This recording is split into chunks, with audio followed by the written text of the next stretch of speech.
U.S. Bank ramp has no tickets available, so maybe that's for some of our. Anybody's trying to park there, they can't. I mean, I couldn't get a ticket to get into the U.S. Bank ramp. Anyway. Get out for Well, those. I know, for those kids Let's, that are in, but it was like they ran out of paper. They ran out of tickets. I don't know if they ran Connie, out of come and sit space. down and They we'll ran get out to of work. tickets. I was like, now What? I know. So you got in right before me, then I had to I go saw- pass away. I saw I don't know that, thank you. where else are we supposed to park? wondering if you I mean, did, I have but a I got space here, delayed. so I would. Absolutely. First National Bank, but I didn't know, I always park at US Bank. I do too. I know. So, Here we go. Good afternoon, everybody. It is Wednesday, September 18th, 2024, 12:35 p.m. Welcome to the Transportation Advisory Board meeting for the Met Council. And we've got a form of meeting agenda. Is anyone who cares to move the adoption of the agenda? Moved Anderson. second, McGuire. All right, we got the motion and second to adopt the meeting agenda is published. Any further conversation? All those in favor of adopting the meeting agenda is shown, say aye. Aye. Opposed? Carried. First of all, before I get into the reports, I'm looking to my left, I want to welcome George Schember back. It's great to be back. A slimmer version of George Schember after riding his bike all the way across the United States. For the second time. Yeah, Once second time. again, it reminds me of how grateful I am to be a Minnesotan and be here in Minnesota. Oh, good. Clean water, clean air, good road, generally good roads and kind people. Connie? Good roads. Generally. And then tell folks your route from coast to We coast. started in Anacortes, Washington, basically came straight across Idaho, Montana, North Dakota, lovely biking on 94. Minnesota, northern Wisconsin, we kind of made up our own route to get across to Ludington, took a ferry across Lake Michigan, center of Michigan, another ferry across St. Clair River, then across the top of Erie and in Ontario, which is flatter than Kansas. And then another ferry back into New York across Lake Champlain and Vermont, New Hampshire, and eastern Maine. We started June 28th and ended July 29th, or August 29th in Harpswell, Maine. Dipped our tire in the water and had a lobster roll. Very good. If we have a little time at a future meeting, you put together a little travel log for us. that'd We'd be like to great. see some of the photos from along the way. You did send one that had you dealing with a couple of mountain goats or sheep, I think. There were a couple, there's lots and lots of stories, I can tell you that. All right, good. Well, welcome home. I So forgot to no health invite or check mishaps. with the public to see if there's anyone in the audience who wishes to speak to the tab today on a matter of concern to them. All right, seeing no one coming forward. Tab Chair's report, just a quick update. We had the policymaker group meeting here for a couple hours beforehand, and as we try to think about the next regional solicitation and what ideas to bring to the full tab to vet and think about in terms of approach, we've been using this modality, as Member Geisler would call it, modality sort of approach to it. And should we be thinking more about an outcome-based approach?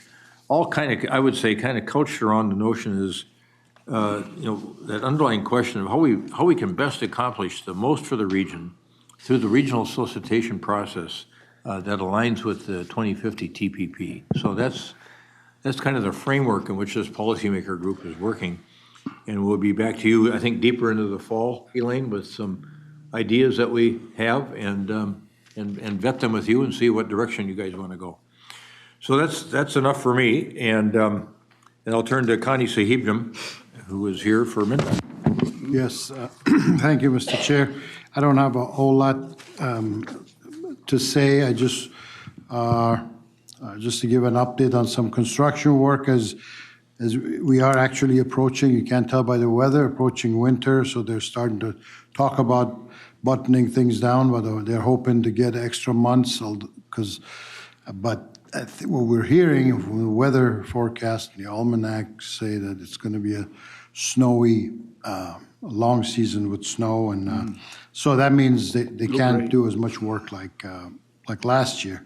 But that provides other challenges for us, which I have mentioned before, maintenance and being able to keep our roads clear and safe. Speaking of safety, I'll just mention one number to have it always front and center in front of us to remind us of the important job we have to keep our system safe.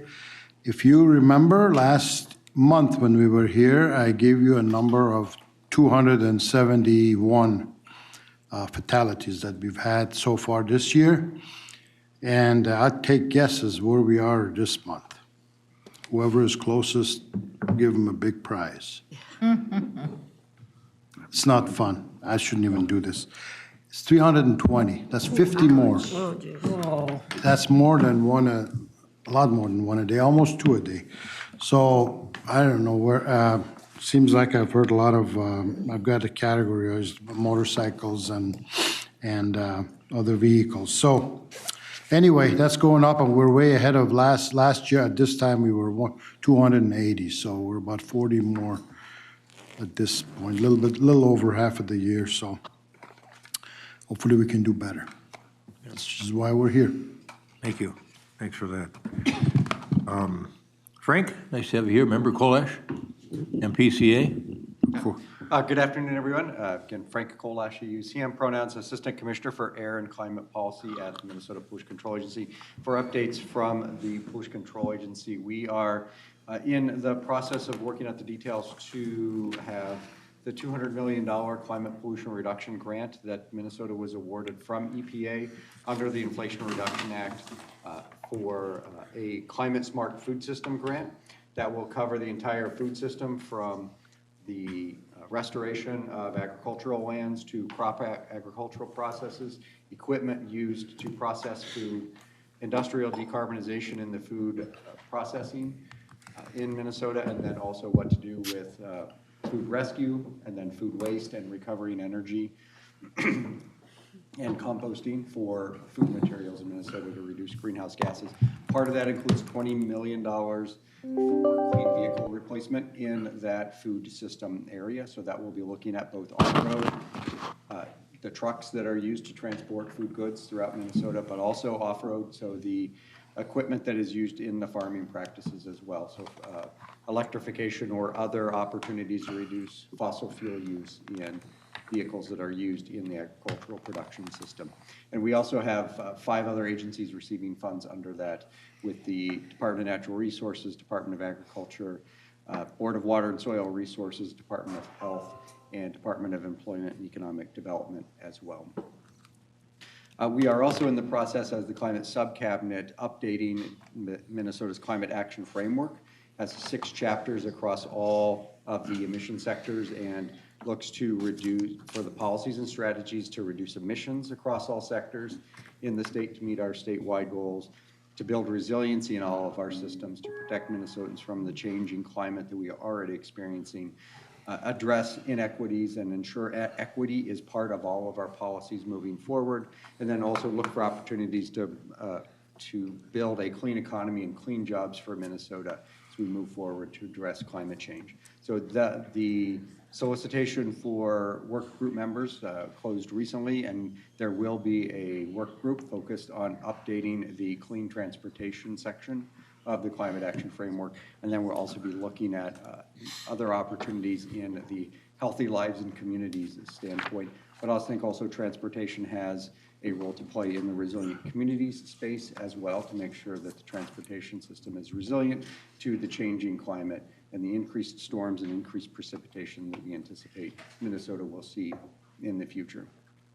And then we have grants open right now for under our Volkswagen settlement for heavy-duty vehicles, particular types of vehicles. That's available on our website. And then we also have a grant opportunity out for reducing the idling of train engines to reduce the emissions that they have, both locally for the conventional pollutants that people breathe in, but also to reduce the greenhouse gases from those as well. And that's what I have from the PCA. Yeah, well, that was a lot. Thank you for that update, and congratulations on the grant to all of us, I guess, and thanks to you in particular. I'm sure that we're instrumental in getting that federal grant. Questions for Member Kolash? Anyone? Yes, Commissioner? Yeah, thank you, Mr. Chair. So the climate plan, the climate resiliency plan that you were just talking about, when you mentioned equity, how are you defining in that plan equity?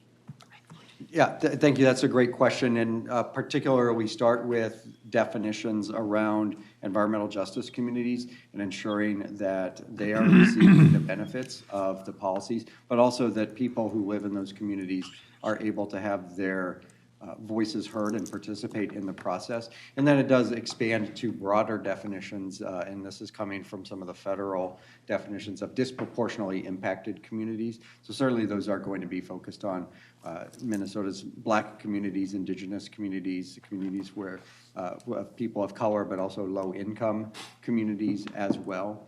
And so we just have at the state level a new definition for what an environmental justice community includes. It does include low-income indicators, English proficiency indicators, and then concentrations of race and poverty as well. And then we have a separate effort and a specific part of the climate action framework, excuse me, that is focused on representing and providing opportunities for Minnesota's 11 tribal nations to identify their shared goals with the state as they also move forward to act on climate change to both reduce emissions and address the changing climate. Thank you. Good. Other questions for Member Colash? All right, very good. Carl Crimmins is not with us today. We got notification that he's in the hospital in Nebraska, took a fall. And I don't know the extent of the injuries, but having him hospitalized after a fall isn't good news. So send your best thoughts his way.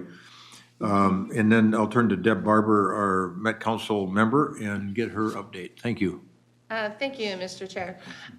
Really on one report today, I want to talk a little bit about Network Now. So Council just released Network Now for public comment. So Network Now is Metro Transit's plan to design transit service that best meets the need of the region, grows transit ridership, and expands access to jobs. The plan outlines service changes that Metro Transit would authorize through or prioritize through 2027. The plan also accounts for 4 new bus rapid transit lines, the Gold Line, B Line, E Line, and G Line, and the Green Line extension that will be in service by the end of 2027.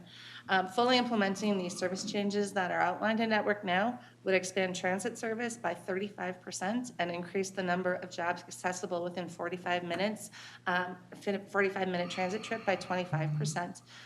Overall, the big changes are expanding service on more than 65 routes, including 15 routes that have trips running at least every 15 minutes, increasing light rail frequency to every 10 minutes.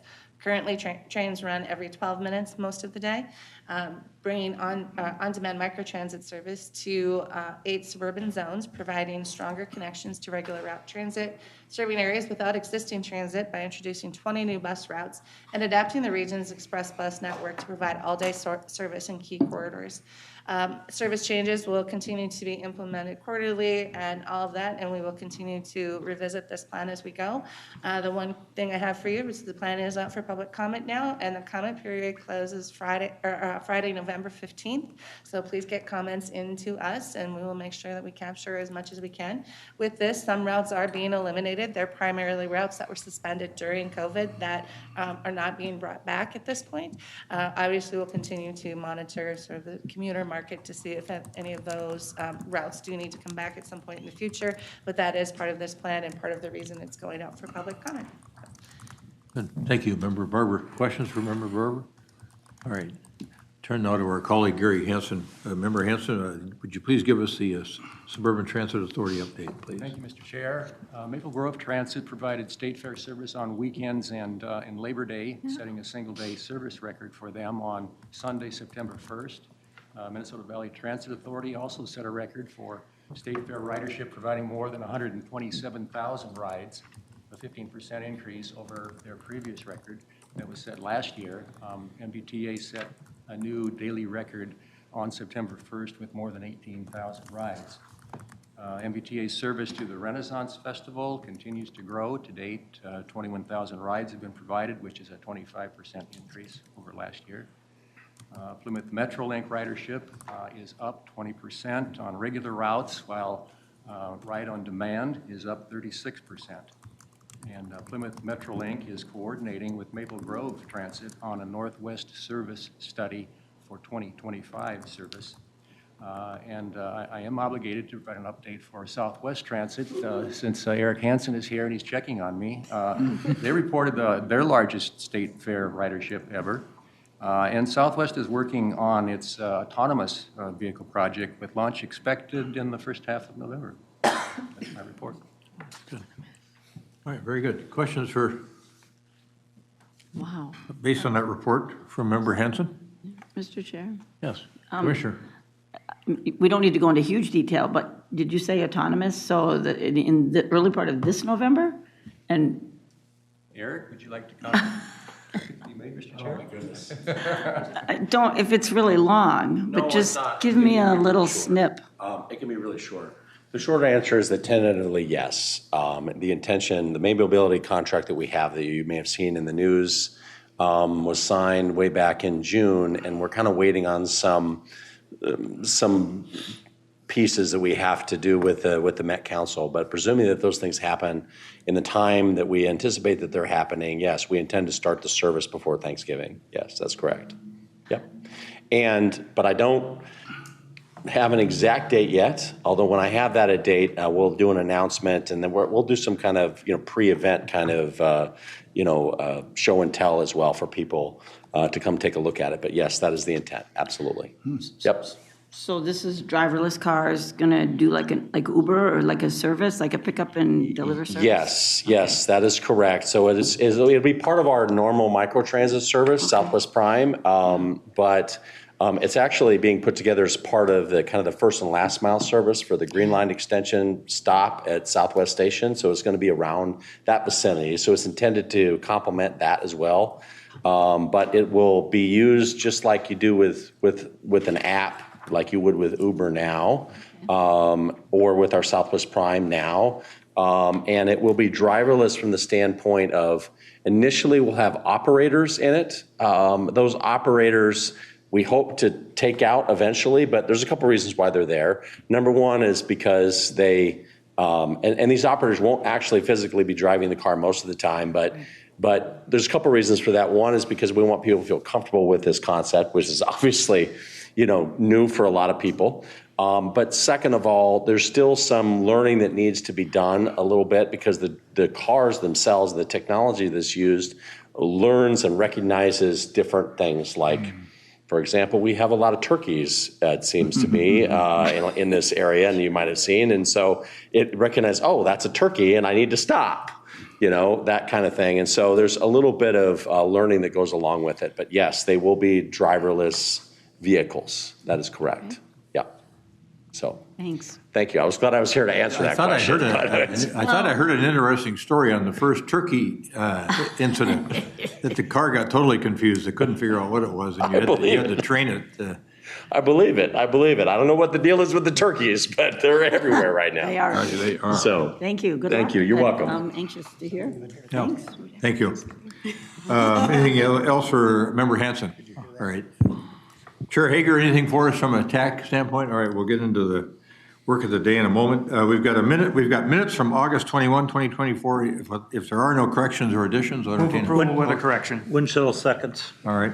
I enlisted as here, I was not last month. Admission. All right. Thank you. We've got a motion and a second on approval of the minutes of August 21, 2024. All those in favor of approving those minutes, say aye. Aye. Opposed? Well, that was really a dim level of enthusiasm. Maybe it's the way I asked the question. Minutes are approved. Thanks for that. Now we've got no consent agenda items today. We've got to move right into the business portion of the agenda. And the first item there, Chair Hager will handle along with some other folks, and then Deb Barber will make the motion because we need to modify the motion based on the presentation. This is item 2024-37, the 2025 Unified Planning Work Program, the UPWP as we know it. Good afternoon, Mr. Chair, members of the board. So as the chair mentioned, this is for adopting and approving the Unified Planning Working Program. I'll just share that TAC does recommend approving this item, and I'm going to turn it over to Bethany now to run through a presentation for you. All right. Thank you, Chair Hager. Hello, TAB members. My name is Bethany Brandt. I'm stepping in for Dave Burns today, who could not be here. The Unified Planning Work Program does cover all of our staff activities for 2025, and it is what we submit to the federal government that allows us to spend those planning dollars on our work. We are very excited because this is the first UPWP that will start implementing the 2050 TPP that you all released for public comment a few months ago. Within the document, it is organized within 6 different categories, roughly aligning with our various work topics. We have planning and programming process, modal system planning, long-range system planning, travel research and modeling, short-range planning, and planning activities that are funded through local dollars. We do have a series of consultant studies that will continue into 2025, as well as a handful of new ones, and we anticipate spending slightly more than $2 million on consultant studies in 2025. I just wanted to point out that we are required to spend at least 2.5% of our budget on complete streets, and you can see within that we cover through a variety of different tasks in all of our planning activities. So we are well covered within that complete streets. There is also a budget that indicates spending slightly more than $8 million that will be updated when this goes to Transportation Committee and the Council to reflect the new contract settlement with the union. So with that, I am going to open it up for any questions. I know it's very brief. Okay. Questions for Bethany at all? All right. Thank you. Stand by. Chair Barber, Member Barber. Thank you, Mr. Chair. I move that we recommend that the Metropolitan Council adopt the 2025 Unified Planning Work Program with a budget of $8,151,320 to be updated to reflect the staff salary and benefit adjustments included in recent union contract settlements, and authorize the regional administrator to enter into an agreement with the State of Minnesota Department of Transportation for distribution of Federal Highway Administration and Federal Transit Administration planning funds. Is there a second to that motion, or does somebody need it reread? I'll second it. All right, thank you. We got a motion and a second on the matter. Any further discussion? All those in favor of adoption of the motion as stated, say aye. Aye. Opposed? Carried. 2024-37 is adopted in the recommended and moved form. Thank you. 2024-39, Chair Hager is back with us for this matter. 2024-39 is a scope change request for Southwest Transit Mall of America service. Southwest Transit is requesting a scope change to a transit expansion project that they were awarded as part of the 2016 regional solicitation. The project was to operate a new fixed route bus service along the 494 corridor between Southwest Station in Eden Prairie and Mall of America in Bloomington. The project was for the acquisition of 8 35 to 40-foot cutaway buses. Since that project was awarded, the buses have been ordered and they are expected to be delivered in early 2025. And since the original application, an updated analysis was conducted and identified that customer needs have changed dramatically since 2016. So there are 3 changes proposed with this scope change, and the first is to remove service to the Golden Triangle in Eden Prairie from the service area. This is currently served by Southwest Transit's Prime Microtransit service, and therefore any new service in this area would be redundant. The second change is to extend the proposed service to the airport. This need has been identified and supported by data that shows a 720% increase in rides to the airport, which is currently provided through their microtransit service. And the third change would be to increase the service days and hours of this new service.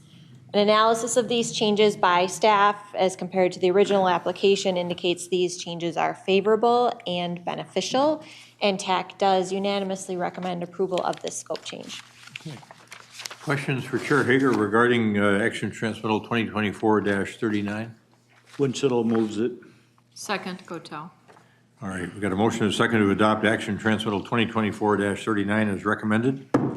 Any further discussion? All those in favor of adoption of action number 2024-39 in its recommended form, say aye. Aye. Opposed? Carried. 2024-39 in its recommended form is approved. And then one more non-consent business item, 2024-40.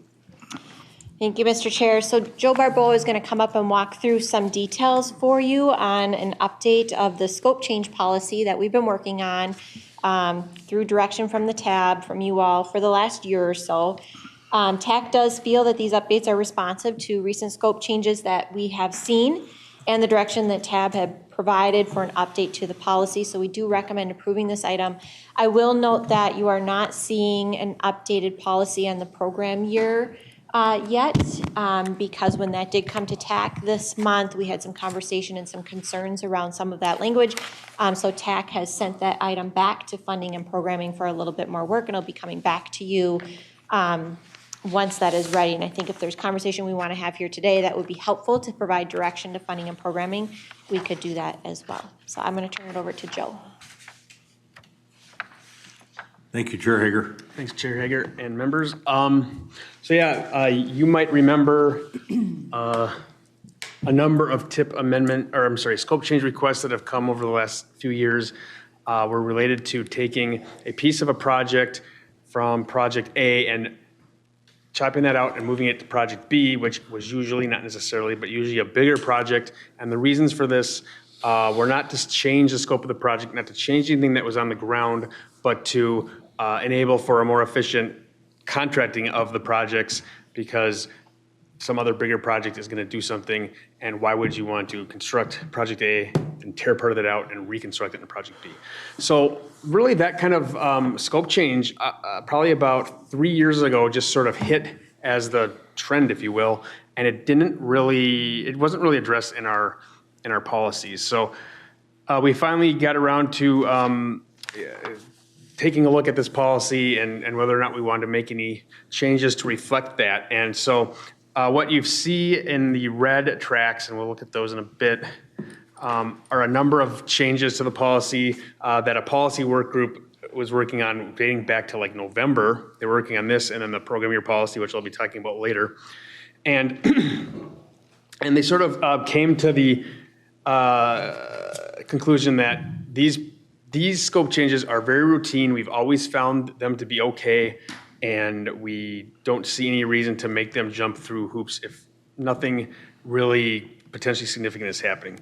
So the things that are reflected in the red changes you see attached are sort of shown up on these bullets, and this is probably hard to see from your seats, but here we go. So there's a lot of project changes that are included as examples that don't need to go through the formal process. And it is because they're going to be as applied for. So on the ground, it's going to look the same. To the public, it's going to look the same. So these changes would be approved at a staff level. There are some exceptions to that. First of all, there's a table showing if the value is over 10% of the project usually, or 20% for a very small project, that we would still go through that. And by value, I mean if we're moving 30% of a project from Project A to Project B, we would still have to put that through the process. There was some discomfort on the committee with making these contractual changes to big pieces of projects.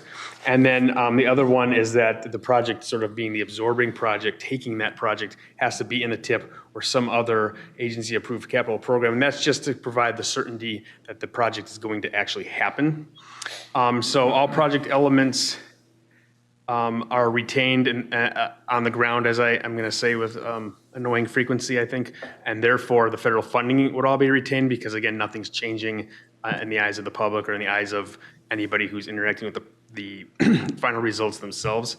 And then there's no scoring analysis because, again, nothing's changing, so we don't have to really examine the scoring. We did look at a few other things, and this is where it gets confusing, and I admit I have a bit of trouble conveying some of this because we did look at the full policy. So for example, if you look at, I'm gonna go to the bottom bullet here, the third bullet. Oh, I thought I could write. Anyway, the third bullet, because it's simple, it's a clarification that a vehicle purchase changing to a vehicle lease isn't subject to the formal scope change process. And the reason is because it really doesn't make any difference to the project. And that's something that is a very small change that we came up with because an example had come up during this process. So now the trickier piece is that first bullet says that any federal funding reduction resulting from a reduction of project elements determined to be $50,000 or less is retained by the applicant. And the reason for this is that we've gone through these scope changes for years, as long as I've been here, where something small is changing. It ends up being like a $20,000 change, and it's not worth really any effort to sort of try to redistribute that funding. So the project just retains that funding. Participants at the TAC level have traditionally said, that's okay, just make sure to put in the minutes that it's because it's a very small amount of money. So we're trying to put that in the policy. $50,000, I'm just gonna come out and tell you, is not a magic number. It's just sort of the number that we came up with at the work group. There is no magic number, so. And then the second bullet, also tricky, says that any informal scope changes can have a federal funding reduction, i.e. we take the funding up to $100,000 without going through this process. And the reason for that is we've had some scope changes where they're taking out a small piece. It's really simple. It really meets the intent of the informal scope change process. But because there's money involved, as a staff member, I've personally been hesitant to make financial decisions on my own.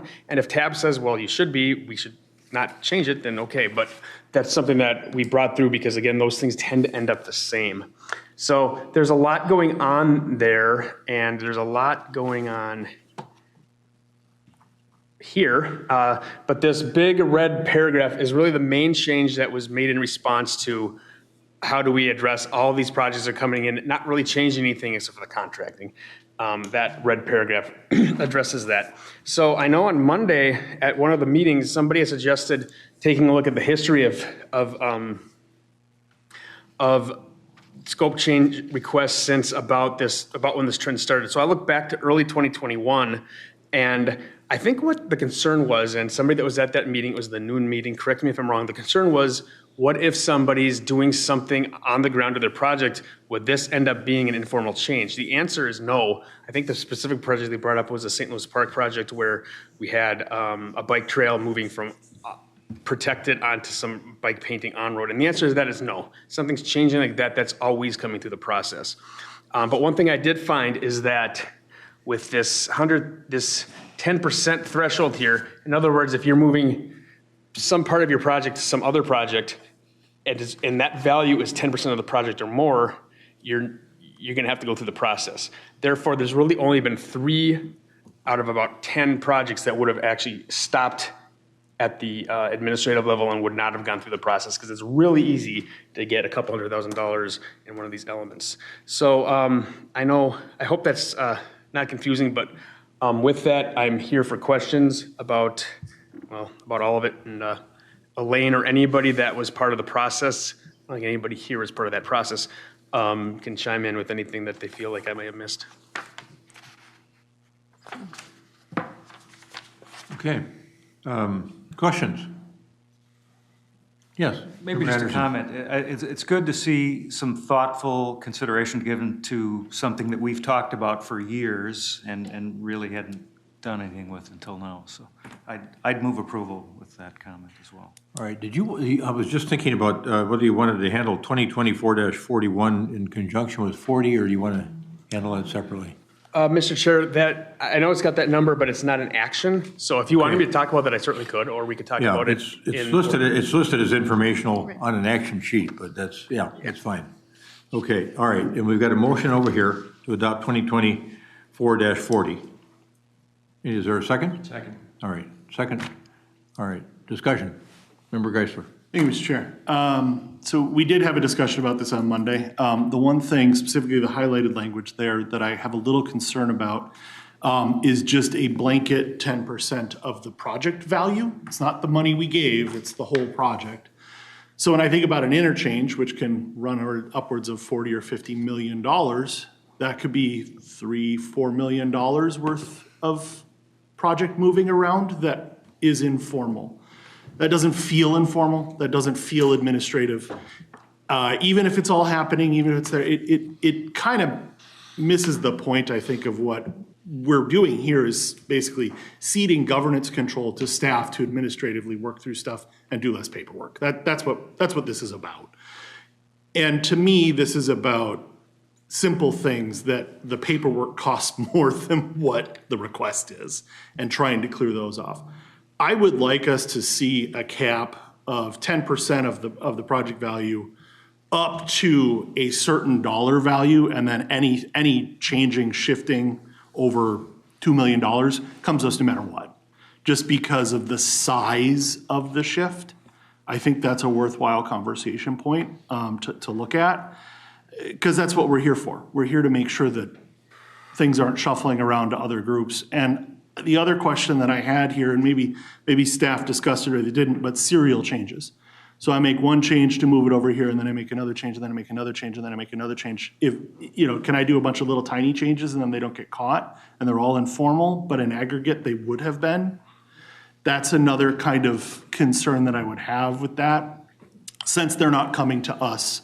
We see that a lot, people coming to say, I'm going to switch to program year, but we change once and then we ask again and then we ask again. I think that's also a spot to be worrisome when it's not coming in front of this table. In general, though, I do agree that getting administrative burden out of the process is good. So I fully support the idea here. It's just 2 points that I'm concerned about. Mr. Chair, Mr. I think Barbeau. Chris, you kind of acknowledged this, but the second point you made is a little more of a program year policy issue. And I think that is worth bringing up, and that policy is going back to the Funding and Programming Committee next month. So, but in terms of a scope change, I think both of those are actually fairly unlikely scenarios, because I don't think a lot of interchanges are going to be taken up by larger projects and enveloped. Now, that said, there's no reason we couldn't have an amount that we wouldn't want to go over. So you can plan for that, even though I would think of it's unlikely. As for like the many changes, I think in terms of scope changes, that's a very unlikely scenario, and it would only apply if every one of those changes didn't change anything on the ground as applied for. So I tend to not worry about that point. I think it is a more interesting point for the program year discussion. I just think that it's appropriate to have a guardrail, even if we never touch it, that's there, because that's the point of policy. At some point, you say, don't go over this. If you go over this line, you're in front of tab. And it's just clear. We just know. But we don't know what projects we're going to see, especially with the change in the regional solicitation that we're looking at. Commissioner. Sorry. Thank you, Mr. Chair. No, I thank you for bringing up this point, because I can think of 2 projects that are going to happen in my city that this could conflict with. And the first one we approved in this solicitation process, and it will ultimately end up being a $40-50 million project. And we just the other week or the other month approved the $10 million for it. And then a previous approval is going to be a $200 million project along Trunk Highway 65. And yeah, that would be incredibly problematic. Elaine, you had a comment. Yeah, I think what we want to make sure, for this bullet, it's only for the projects that a portion is completed by another project. So, and maybe that might be a chance a large amount might come out of, It's definitely something to look at in the event that we don't have to correct it when there is a conflict. In my opinion, it's better to talk about it now, be proactive rather than reactive when the situation comes up. So for a change, then you would need to make an amendment to the motion if you want to set an amount, and then have that voted on first. And Chair, I apologize if I'm out of line for suggesting this, but when I looked into projects that would or would not have ended up in the administrative process, I actually found the opposite problem. Very few aren't going to hit that 10% mark. I think about 30% of those that I thought probably people would have liked to have seen go through the administrative process would have gone through the full process. So it might make sense to have a flat number rather than a percentage at all, if that's what the concern is. Is this something that you'd like to give further consideration to, or is this something that we can handle at this point in time and make a good, well-reasoned decision out of it? I know there's some good thinking going on here, but. Good question. Mr. Chair, I could go either way on that. This would be a bit of a change to the approach, and so perhaps you'd Well, would feel there more be- comfortable getting it back to the technical committees along with the other policy. Would there be any reason why you couldn't give that some consideration from a language standpoint and come back and we can do this, we can make a further scope change? Mr. Chair, I don't think so. I don't think there's a big hurry. If there was, we would have been done with this several months ago. Chair Hager has got her hand in the air. Mr. Chair, I was just giving you a thumbs up. I think the TAC could definitely take this feedback and make a recommendation for the group if that's helpful. Okay, send it back to the technical folks for some further thought and some guidance. We do have a motion on the floor. We got it, I understand. We got a motion and a second. Jenkins. All right.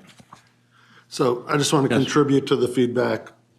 I agree with Chris that we need to have a cap, but I would still like to keep the percentages in for the smaller projects. I don't want to set a cap that is so high that you could have 100% of a smaller project squeeze in under that. So I'd propose a percentage with a cap.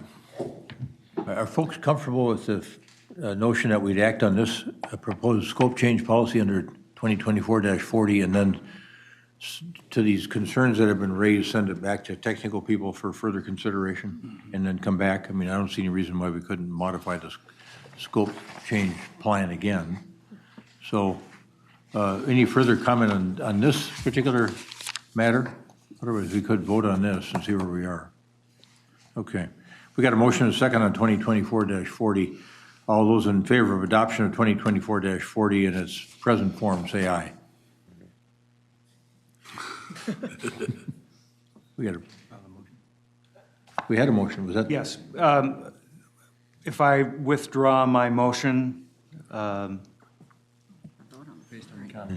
based on the conversation. It gets voted down. The recommendation could be sent it back. Yeah. I heard Yeah. no nays. All those opposed to adoption? Say aye. Aye. Nay. All right, the nays have it. It's 2024-40 is not approved. I'll offer a motion then to send this back to staff to revisit the language based on discussion about a dollar cap. Second. All right, we've got a motion and a second to send the proposed scope change policy back to the Technical Advisory Committee for further input on the issues that were raised at this meeting. Is that a fair summarization of your motion? We got a second? Member Geisler? All right, any further discussion on that motion? All those in favor say aye. Aye. Opposed? Carried. All right, you got a little more work to do. Thanks.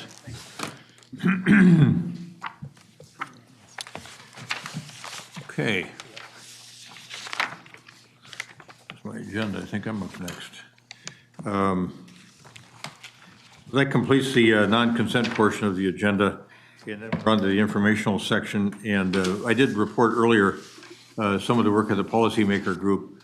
And I think, we can kind of harken back to what was it we're trying to achieve here with that policymaking group in anticipation of working on the next regional solicitation.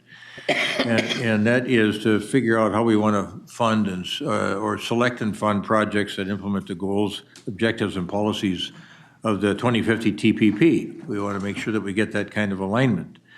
So that is the thing that the policymaker work group has been working on. Those 5 TPP goals for 2050 in broad form are equitable and inclusiveness, health and safety, dynamic and resilience, climate change, and then natural systems. Those are the 5 primary areas of the TPP goals. And so that conversation continues on as we figure out what to recommend to the tab for consideration. There are several different levels, structural levels that we talked about.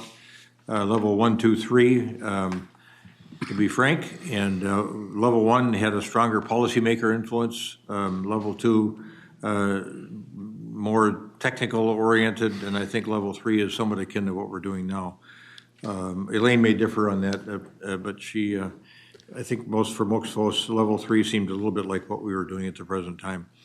And we'll come back to you with more information on that. So if anybody has a question, we can certainly respond or have some of the policymaking group team respond as well. So we're trying to shift, as I mentioned earlier, and this is the way Member Geisler puts it, try to shift away from mode and shift towards outcome. What are we trying to see here in the safety category, for example? What are we trying to achieve from a resiliency standpoint or an equity standpoint? And that's, I think, the general approach that we're going to take as we continue that work. And then I'm going to turn to Member Johnson, who has been leading that active transportation work group, and get an update from him. There he is, over here. Thank you, Chair Hovland. So there is a presentation in there, Joe. Yeah, if you could pull that up, and maybe I can get the clicker for that one. But again, I just wanted to give a little bit of information, really just catching things up. And sorry, Joe, can I get the clicker as well for moving forward? Sorry to make you run around. So the Active Transportation Working Group has been meeting monthly, and so I know that thank you, Joe. For TAB members, you may have been paying attention to part of this process, not all of it, so we want to make sure everyone's sort of situated with what's happening. You are going to see a recommendation coming from our work group next month. We've decided on several items, but not all the items, so we want to make sure we gave you an orientation to that this month and then get to that next month as an action item. It's just tough to do it all in one meeting because you might have a lot of questions, so we want to inflate them this week. So the first part is that the active transportation sales tax dollars coming through, $24 million a year accruing currently. The decision by the work group was to spend some of it through the regional solicitation. So those of you who were here in July saw that we put in $19 million towards 17 projects. So that allowed us to cover more projects in several different categories. So bikes and trails, pedestrian improvements, and also safe routes to schools. So good geographic balance on those projects, which is actually a very good thing because we have a lot of learning to do about how this money is going to be managed. So that was useful that they were in multiple counties, multiple different jurisdictions as far as cities. And also, just to point out, I mean, this did leverage a lot of money. So even though we're putting in this amount of money on this 19 million, that means a lot more because of the local match. So we are getting a lot for what we've been putting in. But there are big questions. So one of the things that we wanted to bring back to this group, because it's a recommendation, is really when you have this money put in here, how is it going to be managed? And really specifically, in the past, for all the money that goes through regional solicitation for federal dollars, MnDOT was the grant manager. And so we discovered early on in this process that that was not going to be the case because this is state funding coming through. So Met Council is going to be in charge of the grant management for this. Met Council does have experience doing grant management, but not with transportation. So this is a really big shift, and there was a lot of learning to be done. So we really declared this a pilot where we had an opportunity to learn a lot about grants management because going into the future, this is $24 million a year that needs to be managed by Met Council. So we need to have a good system for that, regardless of how we actually appropriate the money down the road.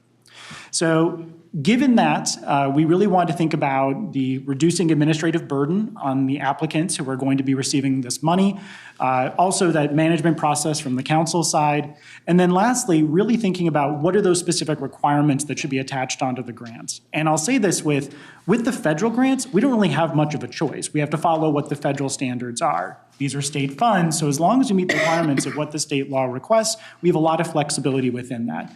That's a good news, bad news situation because it means that our work group, which is made up of policymakers, really had to answer a much more technical question. That's hard. But it was an opportunity, and I want to thank everybody who was on that meeting because we covered a lot, and we really did have some really robust conversation about what does this mean, what are the implications, what are the things we want to think about. We just really ran out of time to cover all the items. So the first part here is that in this pilot, we really had a lot of different considerations. And one of them was we don't want to reinvent the wheel if we don't have to. So we asked staff to look at what are some of the example programs that are out there. So the one, it's the second bullet point down at the top there, was we could just do exactly like the regional solicitation does. All the same requirements, don't make any other changes. We could also look to MnDOT's active transportation program. It has some similarities for what we're doing for distributing funds. Maybe we can learn something there. And then also, Met Council also administered its own grants. Like I said, they're not necessarily for transportation, but they do manage grants, and so maybe there's some things we can learn there. So staff boiled down these elements and then also analyzed, what are the different ways that these different groups have thought about grant management systems, and really boiled it down to the following 8 items. We were able to make recommendations on 7 of these, which will come through in October, with the 8th added in. So things like program year, how are grants dispersed, eligible project costs, and I'll go through all of these one by one so I won't list them all off, but really just thinking about what's going to, again, be administratively the easiest, really meets what the applicants thought when they were applying they were going to get, so we're not having any surprises at that point, and really just following all those values we talked about before. So program year recommendation, and we just had a conversation that we're going to see in our next info item here about the program year. This is really important to set up correctly. So we got recommendations from staff on what's going to be meeting our requirements, and then we made our recommendations. So this is just our first example of that. So grant recipients do not need to identify a specific program year for projects. So just to point out, this is very different than the regional solicitation. Part of this is because the regional solicitation is based on federal rules where we have to have a program year. We don't have to in this case, and because it's a pilot, we really can just state that these projects need to be done by 2026. We had urgency as one of our values. We're putting money into the system. Applicants have said they can complete it by 2026 for the project year, so it felt like a reasonable thing that we could request out of this. Now, that being said, if there is a concern where an applicant says that they can't actually complete that project by the end of 2026, we did include a recommendation that it would come back to TAB for approval for an extension. So in that case, it would be similar to the regional solicitation. So in many ways, just really saying we want to have this as a pilot, we want it done by 2026. If there's some exception, bring it back to TAB.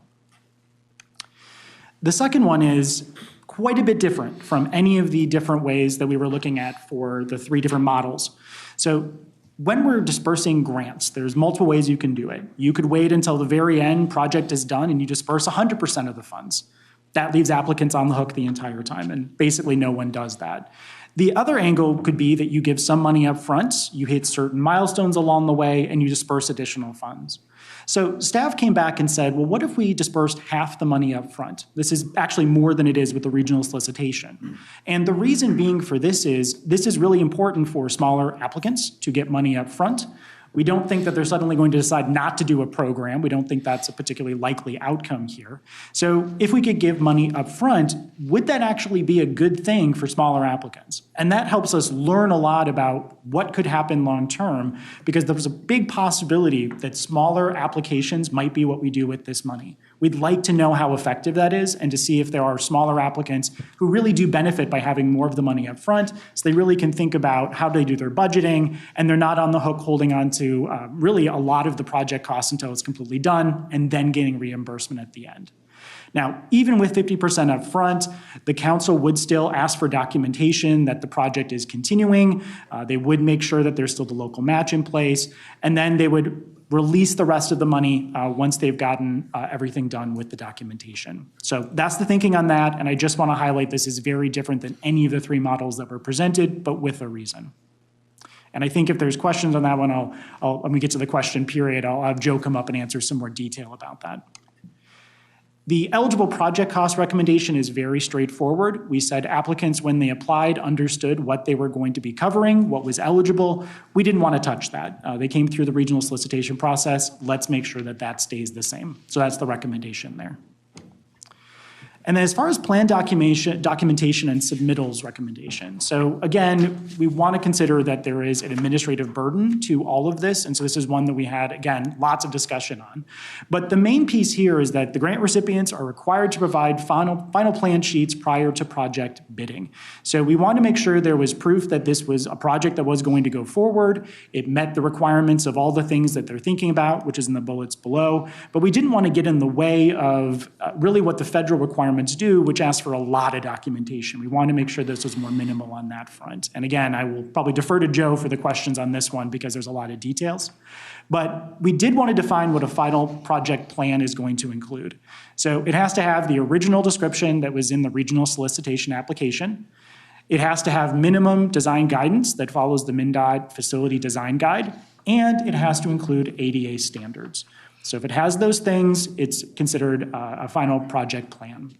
And then for this next step, this is actually is different than the prior programs that we were looking at. For examples, the grant recipient themselves would be responsible for looking to their engineering sign-off to say this project is ready to be built. And again, I'll defer to Joe on that one for some of the details if there's questions. But ultimately, council staff reviews and approves the grant disbursements, as discussed a couple items before. And as long as they can show that the final plan meets the original project description and there's an accredited engineer that signs off on it, our recommendation is that that could be considered enough for plan documentation. So a lighter touch than we do have for the regional solicitation. And then for environmental review, again, this is a little bit shorter on this one, but these projects, remember, are active transportation projects. So these are bike ped projects, these are pedestrian projects, and also safe routes to schools, which are a very localized area for a pedestrian or bike getting to school program. So we wanted to ensure that we kept this, again, a light touch that was appropriate to what these projects were. So the recommendation here is to have documentation of environmental impacts, but they do not need to be submitted or certified prior to the project bidding. So really just making sure that they're following any relevant state environmental requirements, and also that any necessary permits must be obtained. So again, this is thinking about a lighter touch on this, and this one actually does follow MnDOT's active transportation program. These are smaller projects, to be blunt. So we want to make sure we weren't adding a lot of extra red tape for these projects to move forward. And for right-of-way acquisition, this one did get quite a bit of discussion, second only to one coming up in a moment. But because these projects are, generally speaking, very localized, our recommendation here is no requirement for right-of-way acquisition to be reviewed or certified prior to bidding of a project.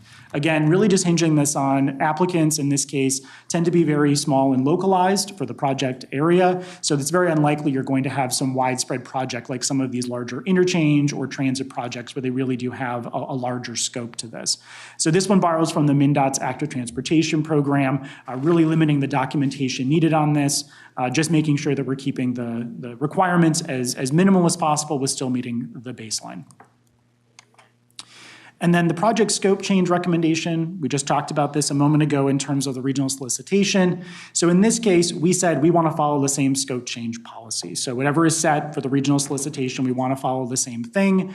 Again, there might be implications because these tend to be smaller projects, referring to what we just talked about with some of those scope change requests, if there's a small chunk that's removed and added to a different program. But again, these tend not to be the ones that get most of these requests overall. So the pilot really, I want to, it's an answer to a lot of these questions, but the pilot is really a chance for us to learn how much these requirements are actually doing for us. So if there's a chance of taking it away or reducing it for, let's say, 2-year period out to 2026, what do we actually lose, if anything? We have an opportunity to experiment a little bit here and learn. And then the summary here, I won't go over all of them. I'll probably go back to this slide so people can refer to it again. But we were able to make recommendations on 7 of these. These were unanimous decisions with, again, lots of things we relied upon staff to give us recommendations on and borrowing from those different programs. So the last piece I do want to reinforce is that all of this is only for the pilot. This is only for that period, for the regional solicitation, dollars that we've added for that $19 million. Because long-term, this work group is going to be transitioning very soon, where we are going to now be part of what Chair Hovland just talked about, which is the evaluation for the regional solicitation overall. So I asked Joe to add this little chart on the side. The important part is not the details there. It's just to show that active transportation in the red box at the bottom is now going to be housed within this larger apparatus. So once we get done with the pilot recommendations in October, that will probably be the last time we're going to come directly to TAB with a recommendation. It'll then flow through the evaluation process and be one of many angles that come back. Could be changed to that, but that's the plan going forward. So in October, the last thing we will add on to the recommendations from before will be this other consideration for DBE requirements. And I'll just say this is disadvantaged business as the DB. But this is something that we had a very robust conversation about because we certainly, an element of this was we want to make sure we're supporting disadvantaged businesses in the area. But what does that mean and whose rules do we follow for this? What's the level of documentation? How burdensome is this requirement? All those pieces were just much longer than we can cover in our 90 minutes for our meeting. So expect that to come back with a recommendation at the October meeting along with the other 7 items. We just want to make sure you had it in front of you that that will be an 8th item. And so with that, I'm actually going to go back to the consideration items here. I will stand for questions and may refer things to Joe as it comes up. Thank you for that. Yes, Member Jenkins, go ahead. Oh, I'm sorry. Sure. My question goes to the hybrid disbursement slide.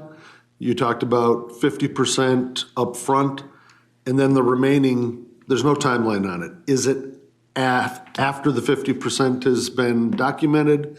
Is it at the end of the project? When is that the remainder dispersed? Yes, and I will turn to Joe for the answer to this question.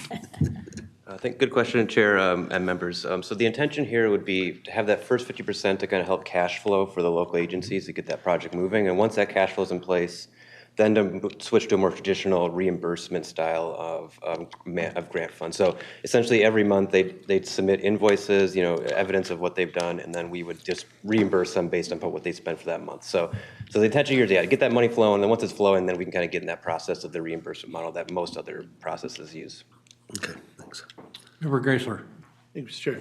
Joe, probably you'll tackle. So I'm putting on my auditor hat of what could go wrong here. So for the programming, no programming here, I like the flexibility, but the thing that I feel like is missing here is a time box to some extent.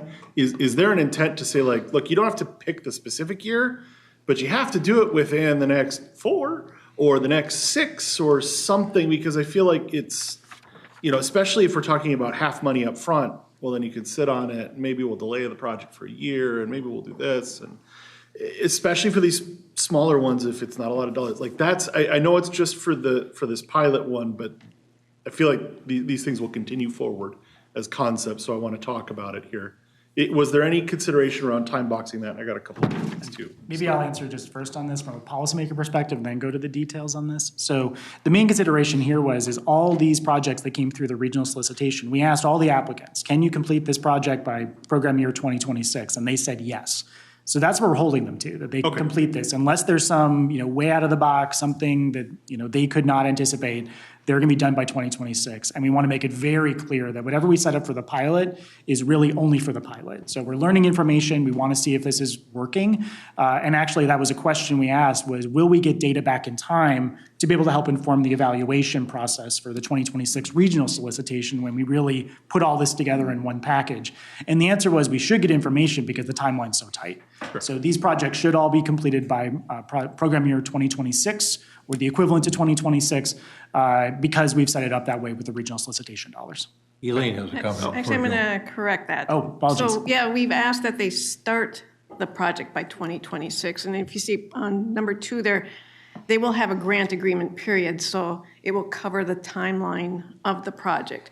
Right now, our current regional solicitation funds, they get a program year and they start the project that year.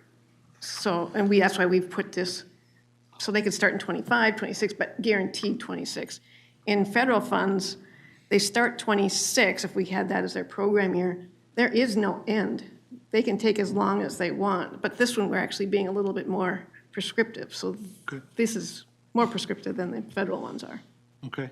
And then kind of off of Member Jenkins' question. So when we say 50% upfront, is that post-bidding? Is that pre-bidding? Is that, like, upfront is a little nebulous for me. Like, is it, all right, you finalized, you actually now have, you've selected your bidder. You haven't put a shovel in the ground yet, but is that upfront?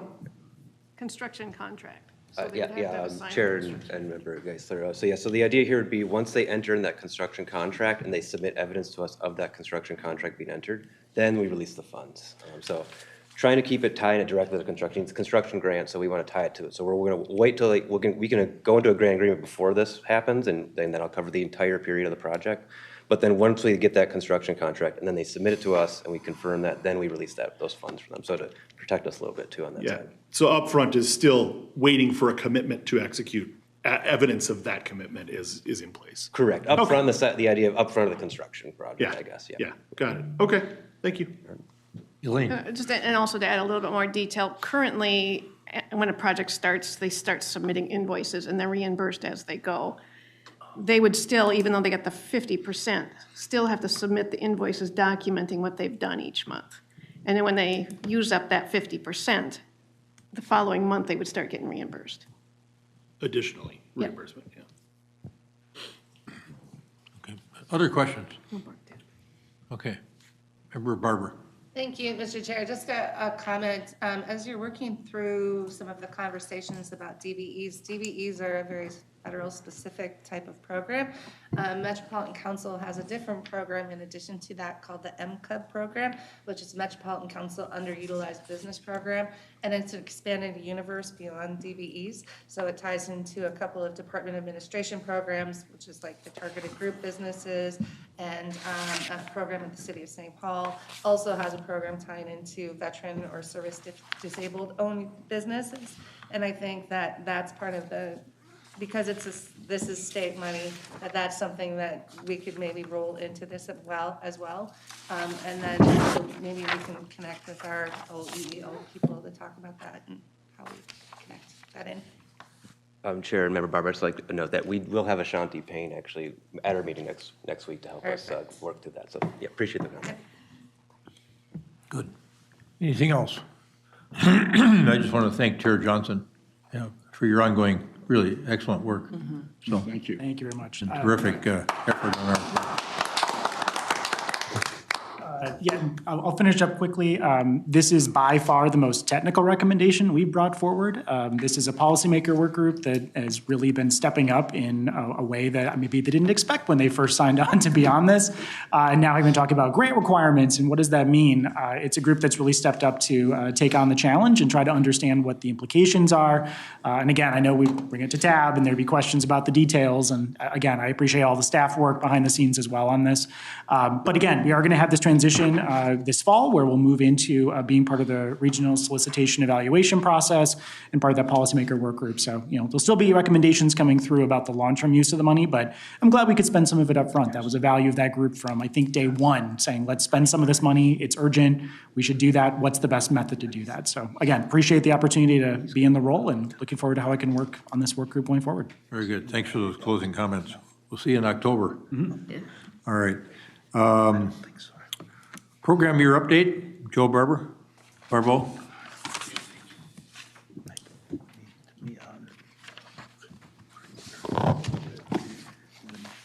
Thanks, Chair. This is the second policy that we talked about at the work group level. And in this case, TAC was a little bit ahead of you and finding things that they wanted to send back. And so that's why this is not an action item. It was scheduled to be. So I'll tell you a bit about what this is meant to do and then what TAC had concerns with.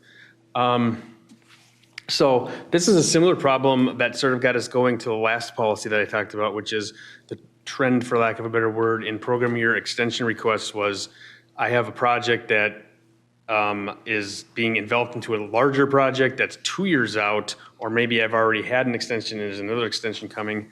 And so it's out of my control. There's not necessarily a lot of benefit to the region to hold steady and to make them give the money back within reason. So the general rule of the regionals of the scope change, the program year policy has been you can have a one-time 1 year extension. So with this sort of change in the nature of the extension requests that we've had, this board with input from TAC and funding and programming has tended to allow for exceptions to the rule in lacking a policy that reflects it. And so much like the last one, it made sense to go through and try to create one. So in this case, just like in the last case, we went through the policy in whole and not just necessarily the issues that we were here to talk about. So here's more bullets on what we've talked about changing. And there's some language from MnDOT state aid that is in here. Changing some dates and some things that really just sort of needed to be updated, a little housekeeping. So there's some language in there to prevent unvetted applications. The deadline, you might recall, is for a program year, getting my policies mixed up, a program year change request is basically New Year's Eve of the program year. So we made some language changes to make sure that nothing unvetted comes in on December 30th, because that wouldn't really serve anybody very well. There are exceptions to the one-time 1 year limitations, and that's things that are out of the applicant's control that aren't the applicant saying, well, I wasn't ready last year, I'm not gonna be ready this year, I'm not gonna be ready next year. It's not to let them drag it out longer, it's because these things are out of their control. So those limitations are discussed in the red below. And then there's the one that I think, one of the two things that really caused TAC to slow down, and I think there could be concern at this board, is removal of the MnDOT score sheet. You might remember that you needed 7 points on the score sheet to be approved. And there's a few concerns with that. And one is that it's the sheet isn't particularly valuable in really telling what is going to be a successful 1-year delay or not. It's got some flaws in that, like, for example, if you have a railroad, if you don't have a railroad, you can't get points for having dealt with the railroad, even though you don't have to deal with the railroad, and therefore your project is ready from that perspective.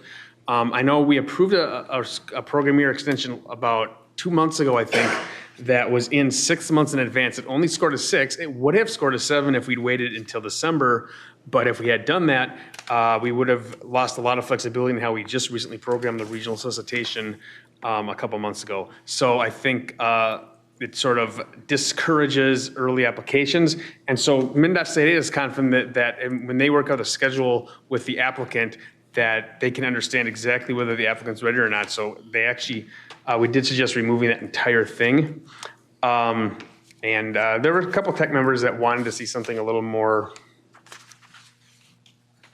score sheet, or not score sheet, but score number related, black and white related to make this determination.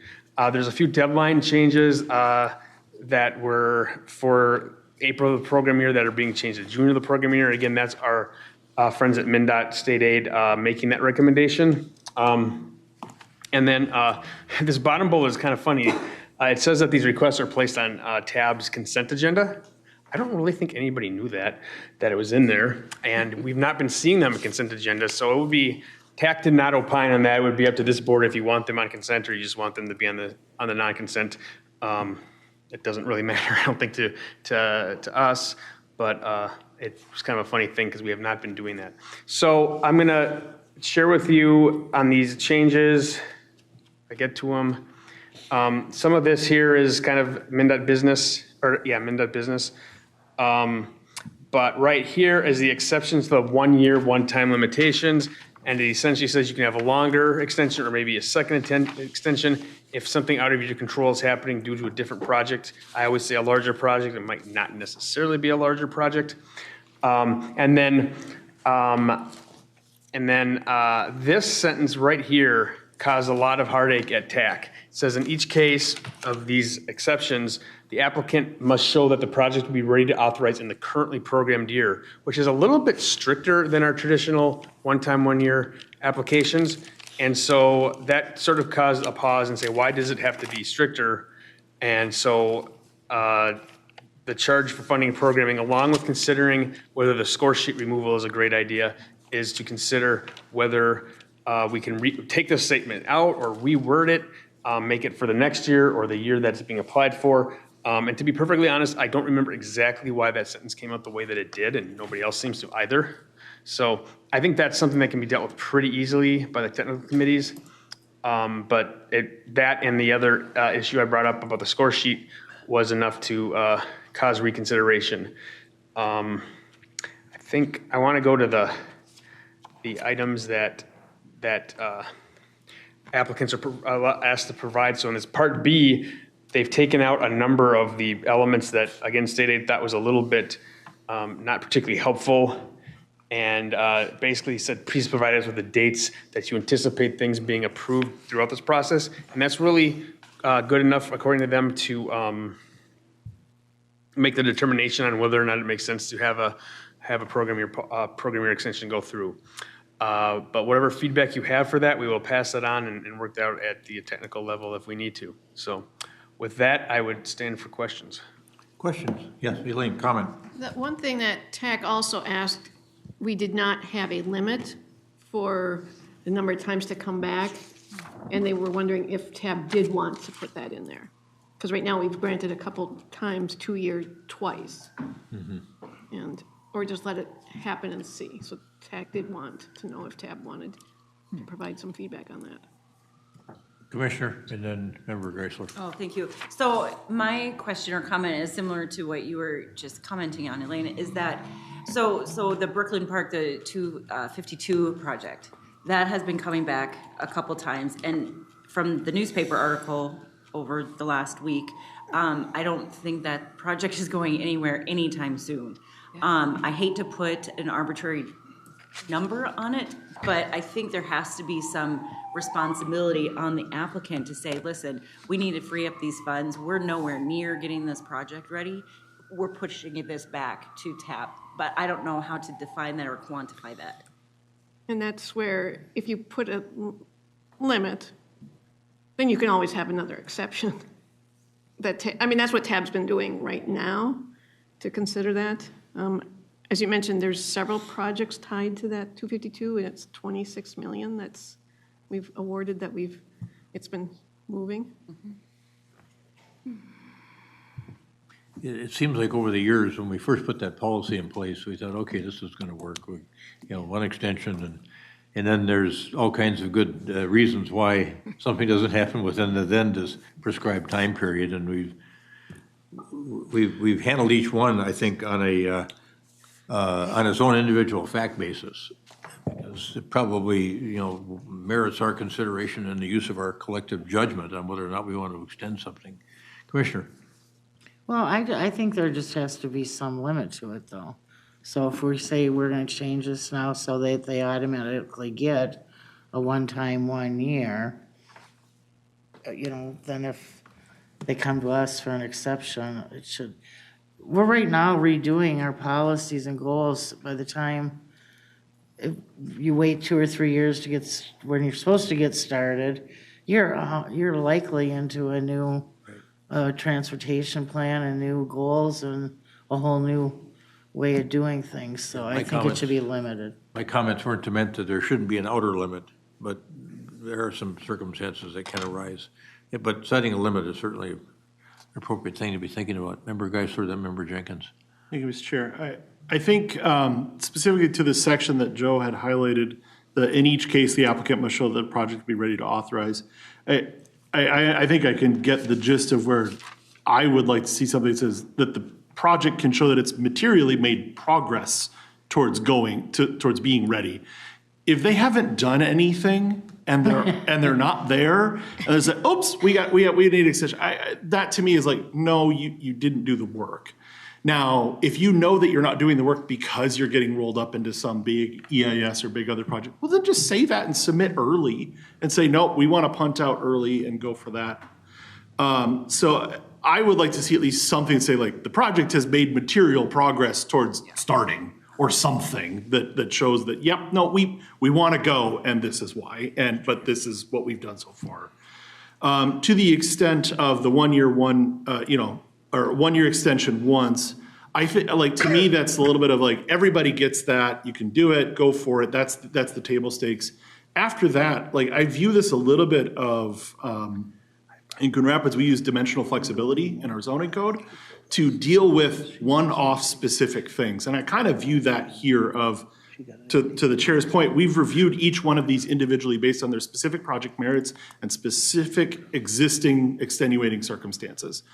That's what I'd like to see of we don't necessarily need to hard code only twice or only 1 year or whatever, but if an applicant gets their 1 year, it's like, nope, we got rolled into this giant big other thing, we need to ask for another 36 months or 30 months or whatever to tell we can go, and here's why we can justify that, and here's the reasoning behind it. And like they're basically making their case for why they're asking for that specific one versus just punt a year. I think that's what that exception process should feel like, is like a dimensional flexibility kind of assessment where you have to make the case to staff that it is reasonable and appropriate and it's supported by our goals.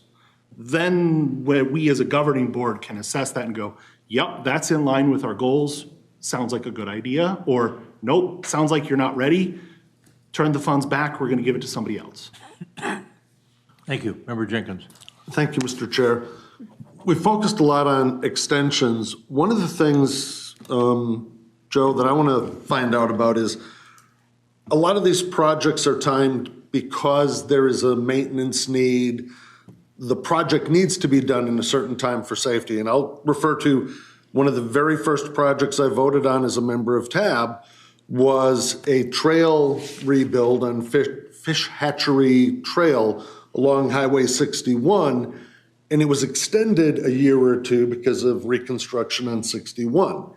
Fish Hatchery Trail is now almost impassable because of the erosion on the trail. So are there ways to protect that we are also making decisions that are smart, not just pushing it off because it's fiscally responsible, but making sure that the projects we've approved are still safe and can last another year or two before that work gets done?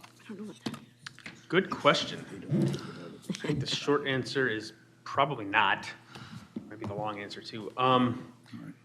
Yeah, these are usually done with the construction and the contracting in mind. So I don't know that we've ever thought about the urgency of the projects or how that we've ever really felt like some project is that urgent to get done.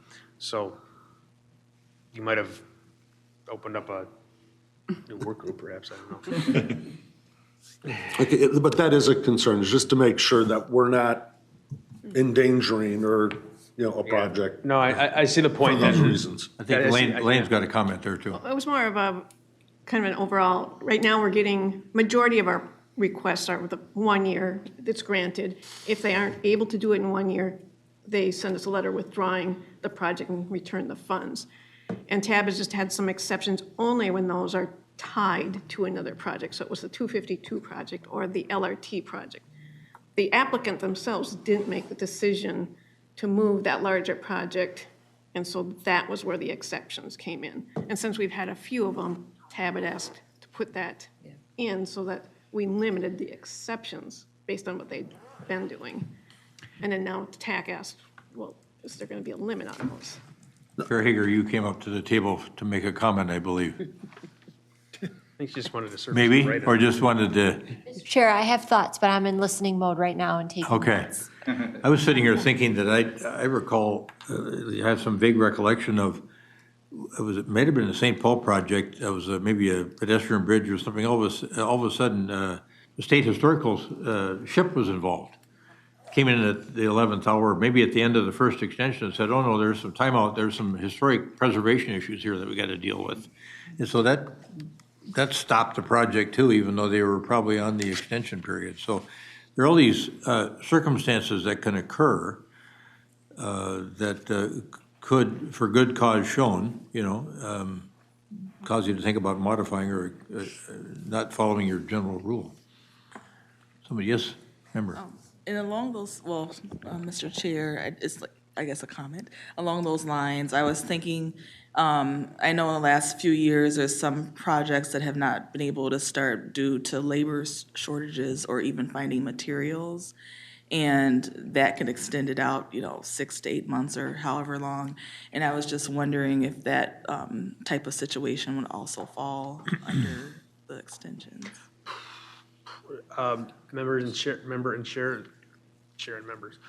That probably would not. So in those cases, when you have some delay specific to your project and your project standalone, that doesn't change this at all. That's still a one-time, one-year thing. So the exceptions are supposed to be if something out of your control because of some other project that you're a part of happens. Elaine, member Bradley, any follow-on?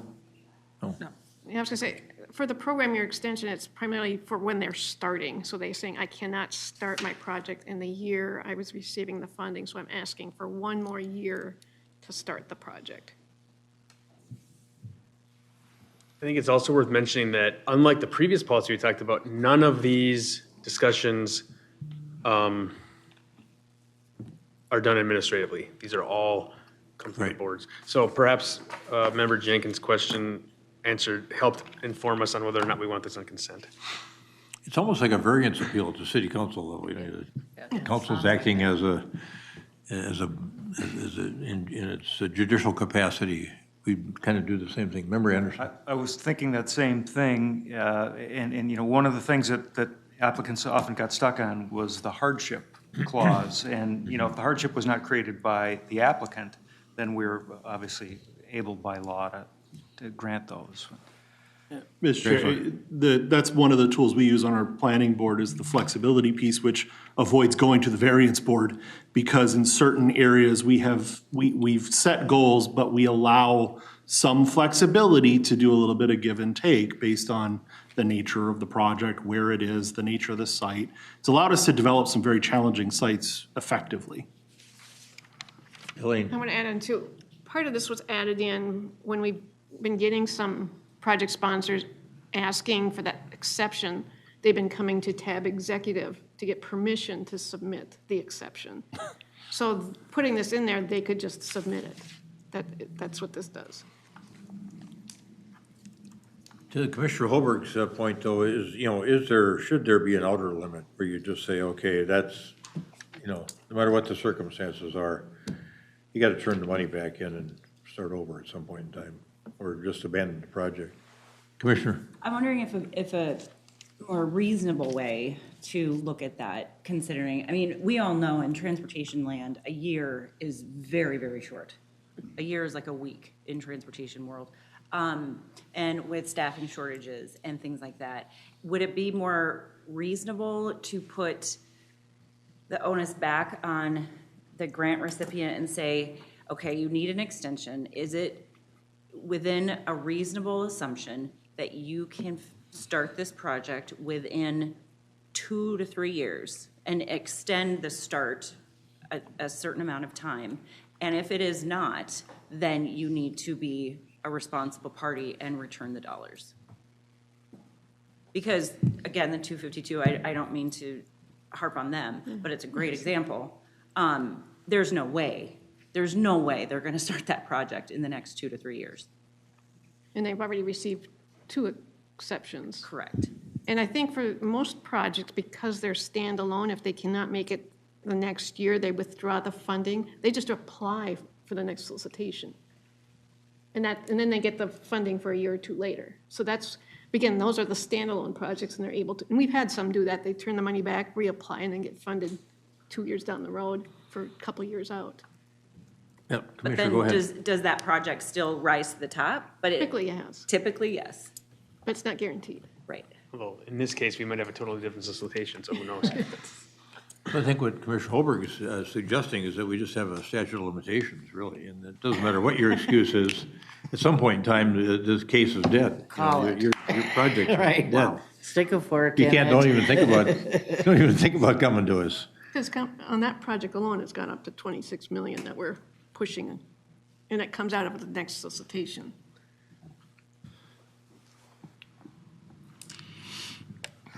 So maybe when you come back, I'm going to go to Member Geisler, but I was just thinking, maybe when you come back on the other matter, on 40, that you come back with some thoughts here too, based on the finishing of this conversation. I'm going to go back to Member Geisler now. I just was thinking about the 252 example, and when other funds, other sources kick up, but if TAB yanks the blanket out from under them, well, now all of a sudden they're back going to the wishing well, trying to put their project together, but then we've got other funding sources that are already committed, and now the project's DOA for funding reasons, not for project reasons. And I think that's a serious concern, considering that we know solicitation dollars are seed dollars. That's the role we have fulfilled for a long time. So if we're gonna do that, I mean, what risk does that put in there, and the ability to get legislative funding, to get other funding sources going, and what is that consequence? To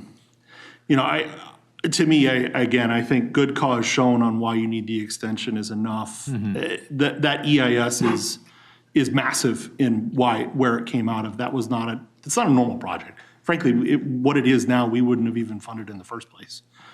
So. Yeah, I'm sitting here continuing to think about, like a city project, if we approve a land use project and they don't start within 2 years of when the final development plan is approved, they're out, they're gonna come back. Yep. That's just the way it is. No matter if they've spent $1 million on what they've done so far, it doesn't matter. You gotta get started, so. Yeah.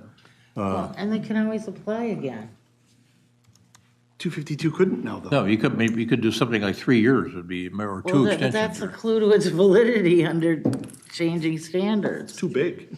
No. Okay, we're going to go Chair Hager and then Member Sahibdom. Mr. Chair and members of the board, another option to look at this, when projects apply to the regional solicitation, they're supposed to demonstrate independent utility. So they might be coordinated with a larger project, but they're not dependent upon that larger project. So you could say, okay, it might make sense from a constructability and impacts to the public standpoint to grant an exception.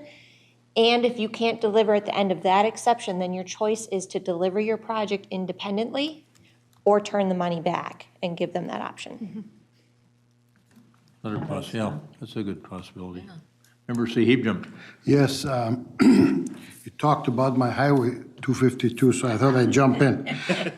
There's reasons why that project is delayed so far, and I think the project has received all kinds of fundings, federal fundings, corridors of commerce funding, and all of that.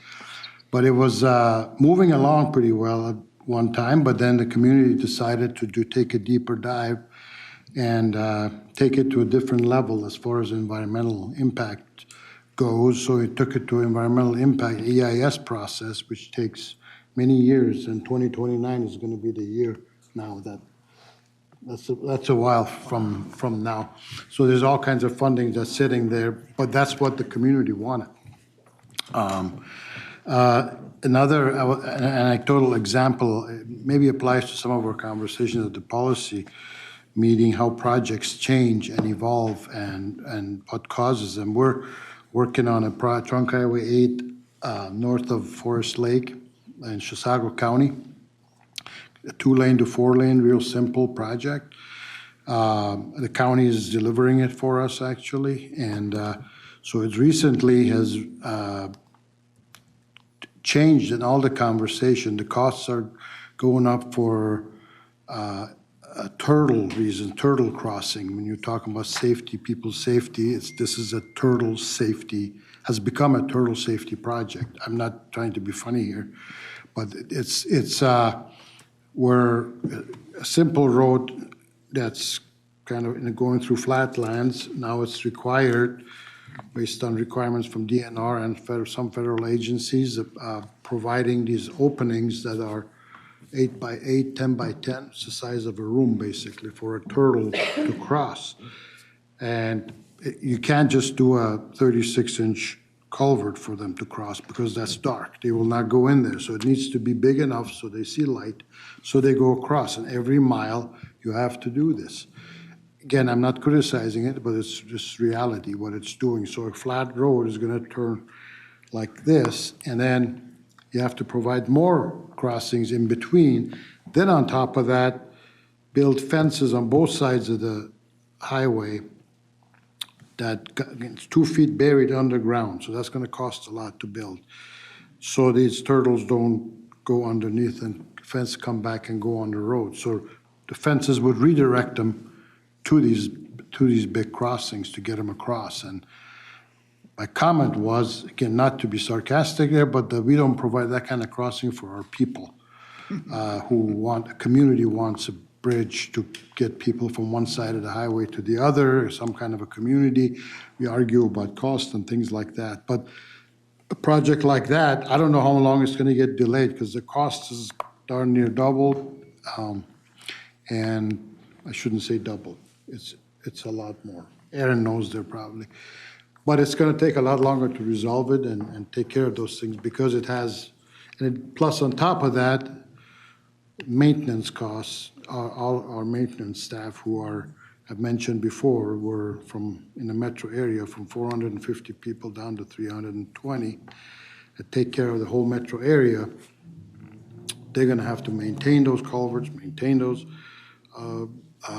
fences and so on. So, but anyway, back to this. I think there's always reasons that you can't think about that cause a project to change and increase and delay. I have to add to your story.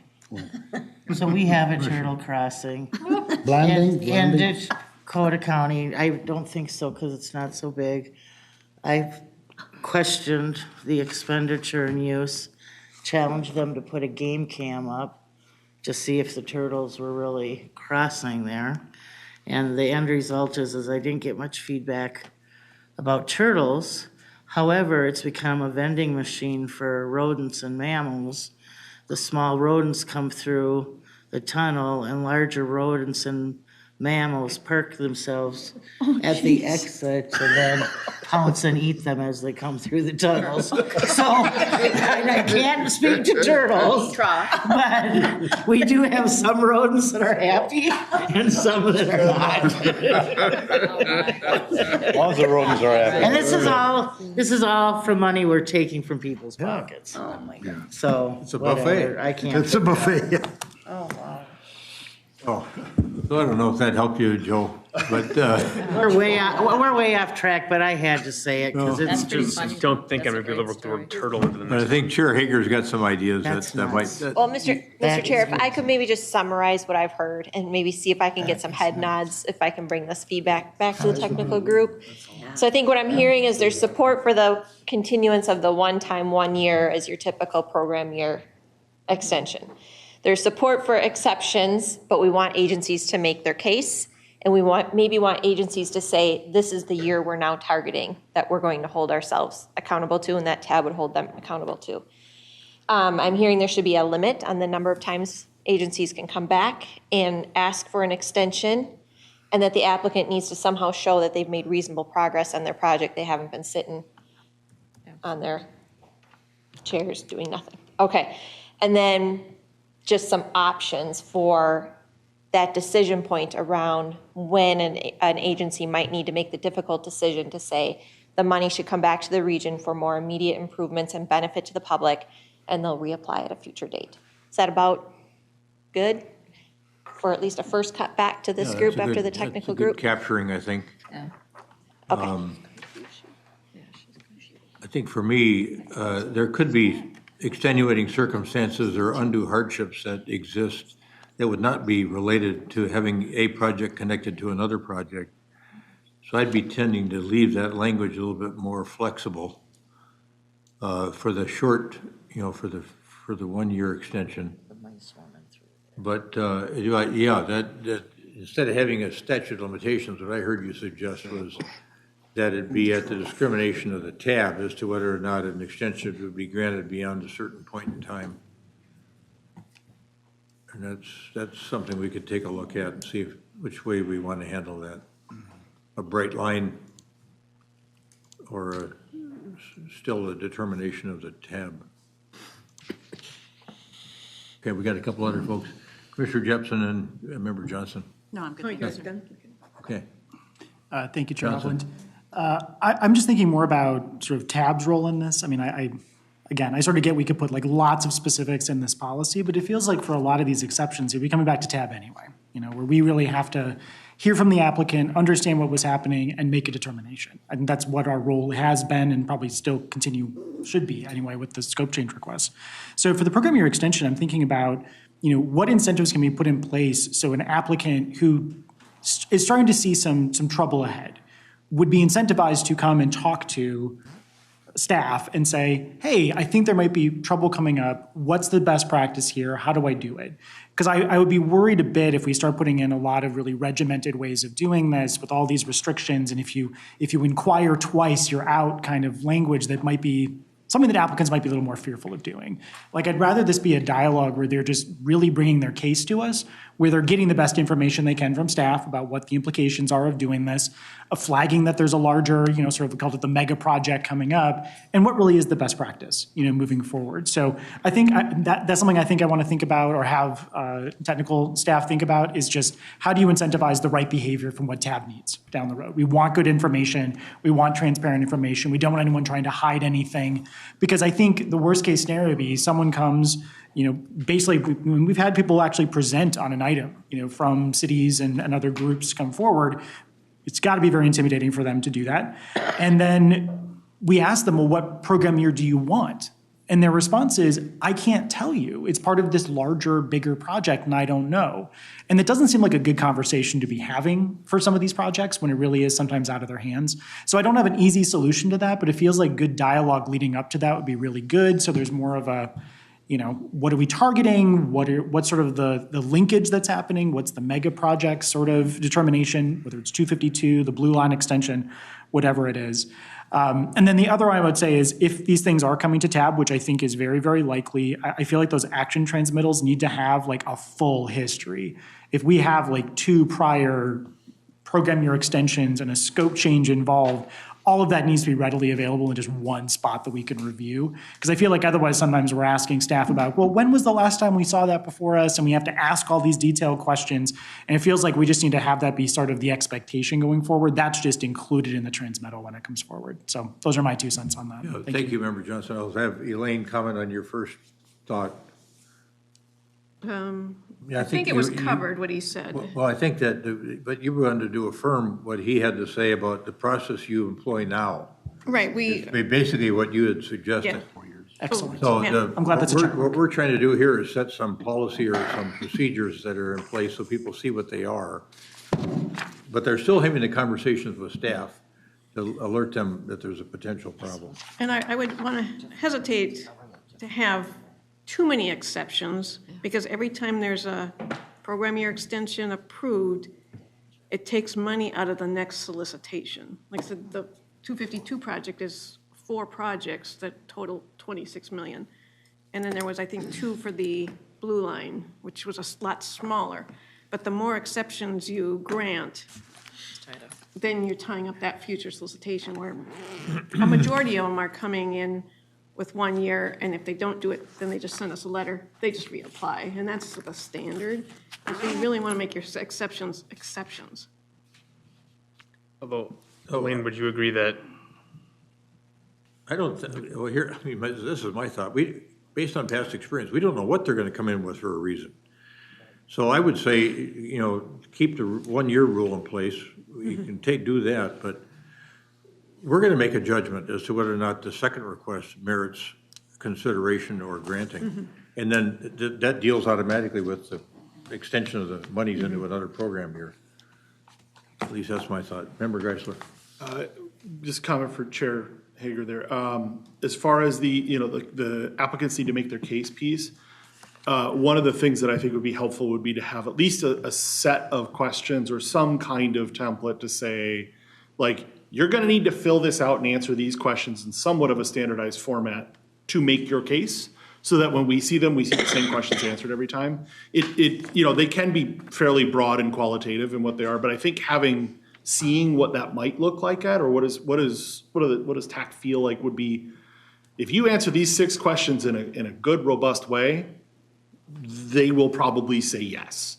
Like that's kind of, or 6 is a hypothetical, however many questions, but I would prefer to not have just 3 pages of text that with no form or structure is maybe the other thing I would ask TAC to come up with, is maybe how would we structure that, prove the case. Okay, Member Jenkins. And to follow up on that, because it was an experience I had in the last 2 years, one of those questions might be, what do you do if you don't get the extension? I was flabbergasted to have a city engineer say, we hadn't considered that. We have had applicants come in going, oh, well, I just assume I'm going to get it. I'd love to know, what is the plan if you don't get the extension? Okay. Can we got one more important topic. I want to get everybody out at 2:30. Remember, is that okay, Mayor? Yep, no, I'm fine. Maybe just a final thought for the group, Mr. Chair.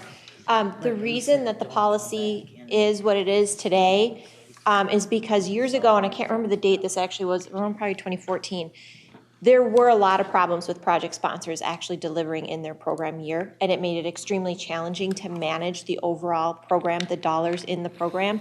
So just going back in history a little bit to remind ourselves of why we have the policy and what problem it was solving then, so that we don't go back to a situation where we recreate that same problem where we have project sponsors who are not delivering when we need them to deliver, because it is a massive program, $200 and some million a year, that has to be managed. So just that reminder. Yeah, good thought.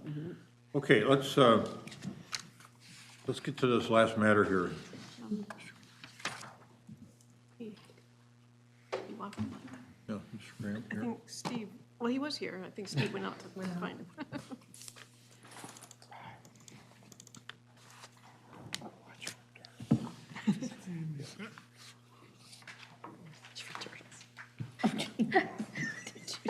You're terrible. Are we moving on to this? I'm sorry. Where are we on the agenda? Right, you're up. Yeah, you're up. Oh, yeah, you. Well, that was the question. This is you. So the PowerPoint's been pulled up. All right. This is loaded on that. Yeah, it's right there. I'm Todd Graham. I'm a principal forecaster in Met Council's research office. Thanks for the invite to be here today. I had to step out in the hall because Met Council's PCs are only really designed to have 2 hours of battery life. So my previous status reports on local 2050 forecasts were at Met Council's meeting February 28 and the Community Development Committee on July 15, and I provided an executive summary of, at that point, of how we develop forecasts and preliminary results. So Met Council transportation managers have asked that I provide you a reprise of that, but shorter. And since time is short, these are the topics I'm going to quickly cover. Really simply, why we forecast. This is the front matter. Regional planning is a forward-looking enterprise, and any good plan includes expectations about the future. And the local forecasts are intended as a statement of most likely outcomes now to 2050. Met Council and the cities and counties and MnDOT are all involved together in systems planning and infrastructure provision and services. So one of the functions of forecasts is to get everyone in tune with what the future expectations are so that we're all working from the same idea of the same future. Here at Met Council, our regional systems are chalk marked to these forecasts. That is what is in Minnesota Statutes, Chapter 473. That's what the state law explicitly requires. But, you know, just to be clear, the forecasts themselves don't really stop Lakeville or Woodbury or the Highway 169 communities from growing as fast as they want to grow. Mazel tov, feel free to go for it. But if actual development trajectory actually does exceed what we expected as a forecast, we will deal with it then. We can adjust the forecasts when they are too low. Okay, so a project recap. I will keep moving. Last year, Met Council published our regional forecast that you see on screen. During 2020 to 50, we expect to gain 650,000 people and 320,000 households. If you want to hear more about this, the council meeting where this was presented, February 28, is recorded and published at metrocouncil.org. Importantly, these numbers on screen are regional totals. The macro level model, our first step in this, doesn't itself do the local geographic dimension. For that, we have a subsequent modeling effort to distribute the regional forecast totals to specific places. So if the region is gaining 320,000 households and hundreds of thousands of jobs, where are those going to site? And to answer that, in 2020, our team began implementing a local modeling and developing a local model using the UrbanSim software platform. And the logic of UrbanSim is market sorting of real estate demand and supply, new supply in the locations that are most preferred and most available and have the characteristics that developers and site selectors and households are looking for. Yeah, there's a longer discussion of this, but you can find that online on our website.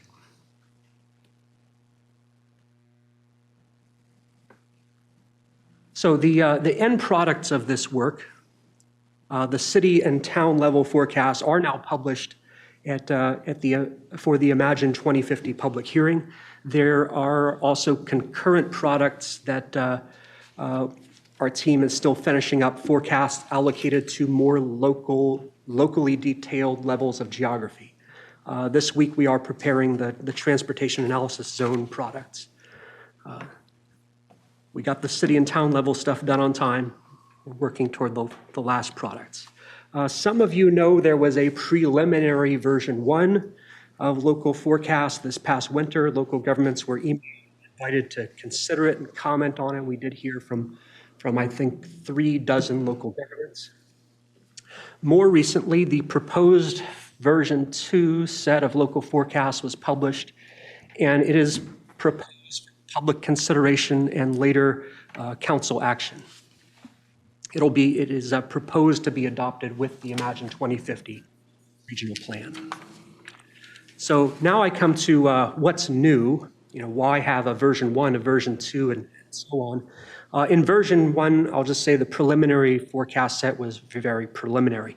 And in version 2, the proposed forecast includes some, number 1, data inputs updates. You can read these on screen.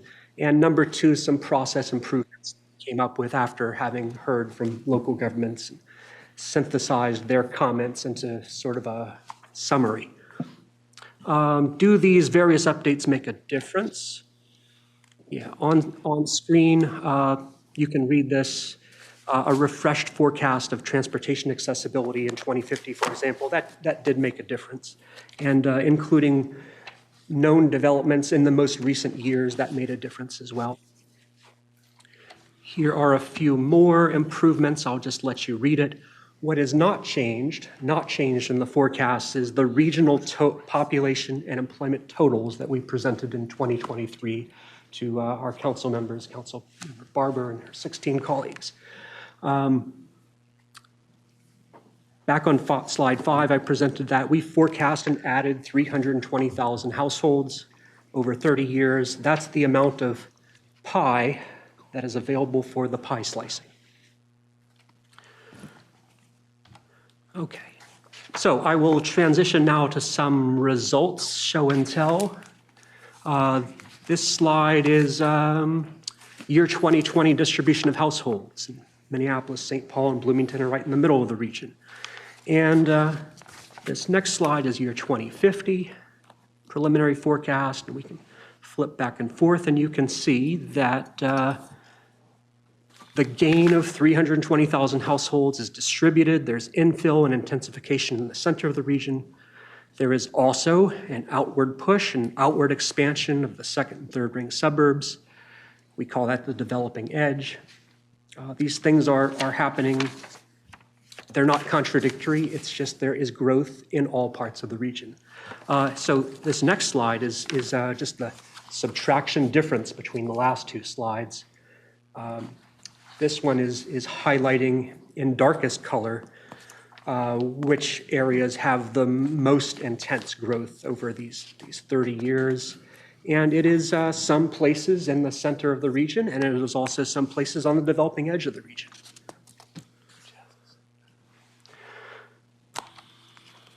In the interest of time, I'll just skip this slide. This slide is a different visualization, same data, same forecast, but bend into county totals. Out of our counties, you know this, there's one that's much larger than the rest. It will remain the biggest. It does add the largest number of population and employment. The numbers on here, though, are population. I don't have on this slide the percentage rates of growth, but I'll just relate verbally.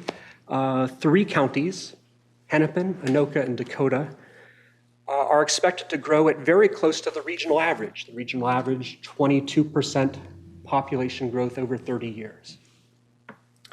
And then another 3 counties are expected to grow much faster than the regional average. Those would be Washington, Scott, and Carver. At one end, Carver is expected to add 48%, almost half, to its population over 30 years. And then finally, one county has a below average growth rate, Ramsey County is expected to add only 9%. And if you're wondering how 3 counties are above average and 1 county is below average, that last county has more population than the other 3 combined. So it does mathematically equal out, yeah. Okay. So I've referred to the very quantitative and predictive process of forecasting where growth is going to be. This is a timeline for our local forecast project. I shared the green bullet points earlier in the presentation. Version 2 of Local 2450 forecast is now published online. There will be subsequent versions of local forecast, like version 3 will follow our digestion of the public hearing. And I do want version 3 and version 4, if there is one, to be mainly opportunities for troubleshooting and adjustment. I expect these will be prompted by city-specific issues and discussions, and I hope that each version 2, 3, 4, have less and less changes as we move toward cities being prepared to, or in counties being prepared to do their comprehensive plans and transportation plans. Okay. I referred, yes, what comes out of our models is, not the end of the story. We can override and replace model results if there's a good reason to, if we work out some new understanding with local governments about what they expect. We're willing to listen and consider the alternative futures that local governments and their publics are bringing to us. The next opportunity for this is right now. We have a public hearing underway for 3 more weeks. The public hearing on Imagine 2050 includes the local forecast set.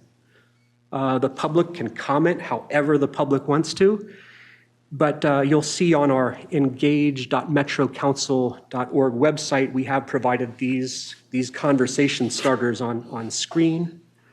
Also, if local governments are interested, we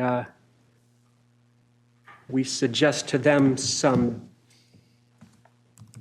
data that they can bring us that would be helpful to us and may be helpful to them in getting more reasonable forecasts. Because as I said, as some city managers and planners have seen in my letters to them, your city is competing in the real world with all the surrounding cities for the growth that you say you're going to have. So that's a real thing. There's only 660,000 additional residents that we're expecting in the region.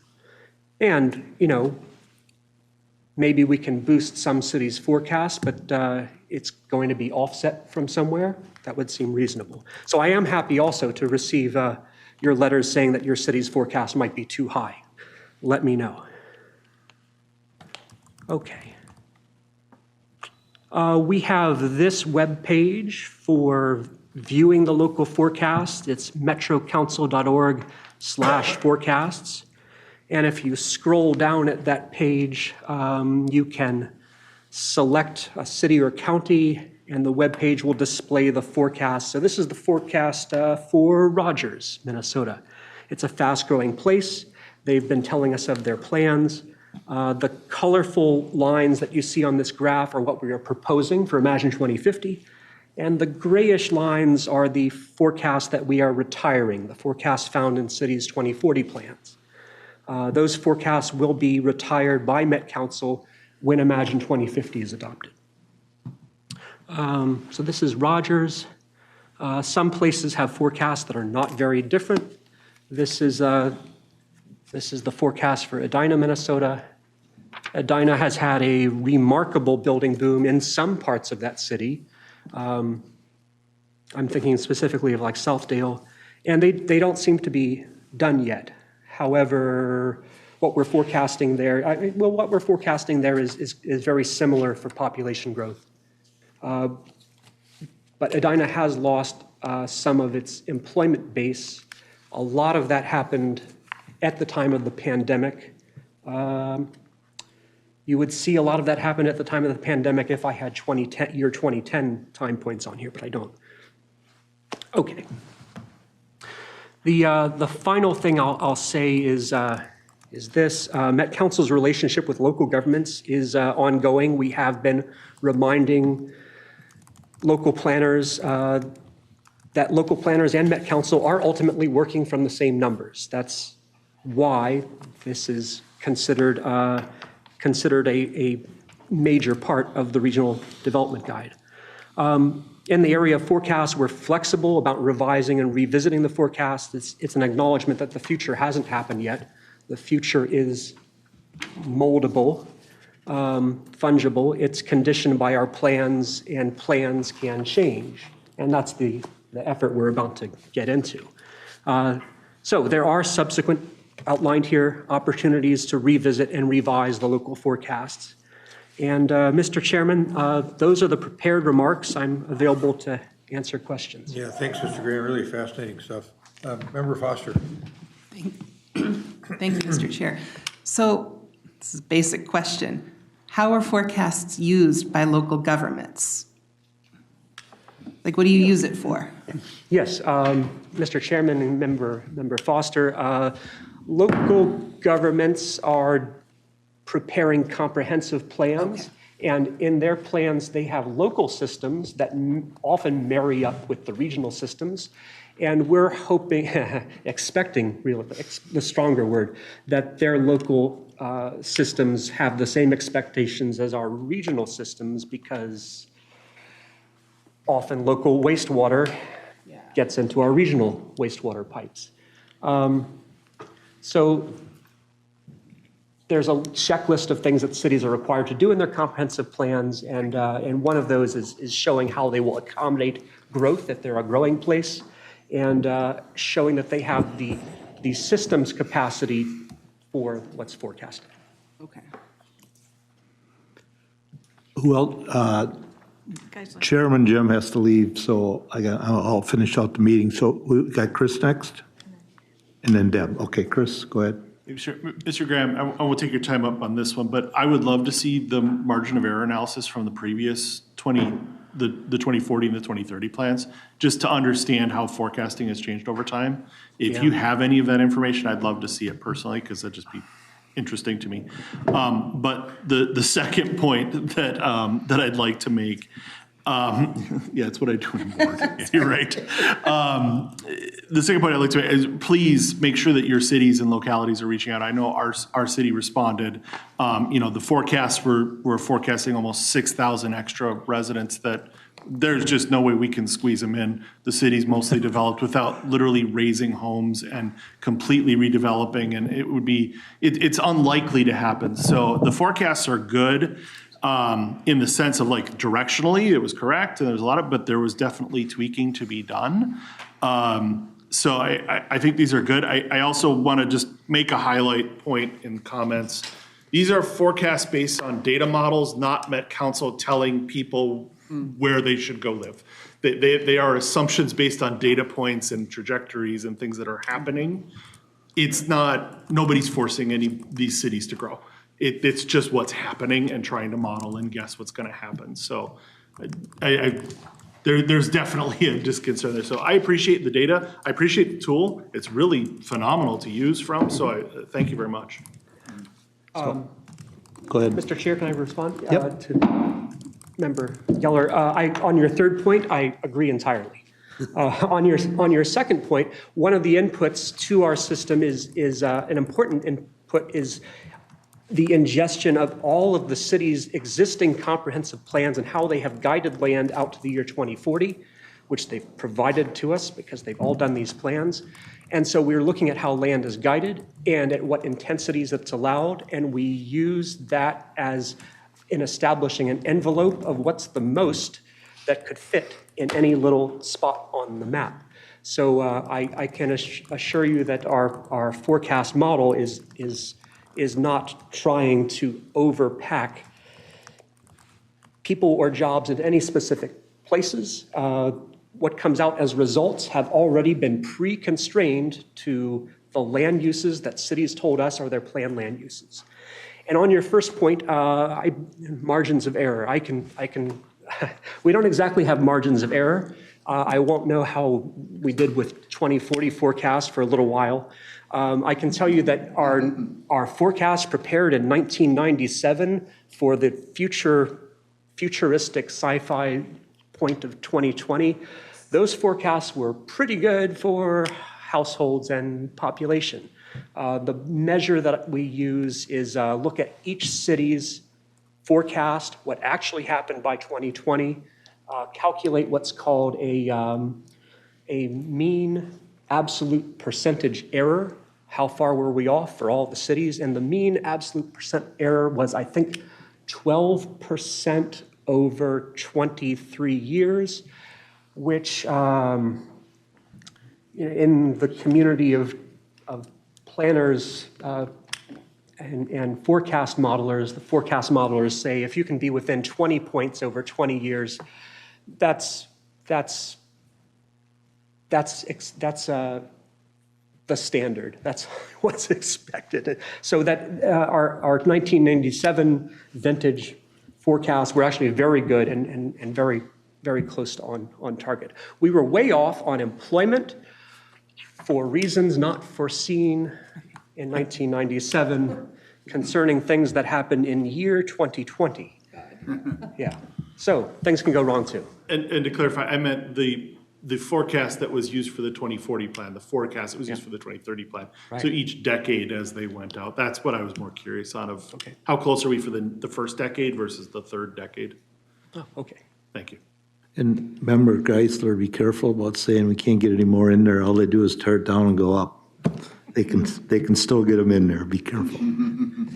Member Barber. Thank you, Mr. Chair. I'll be very short, but definitely do get in touch with our planning department for all these local communities.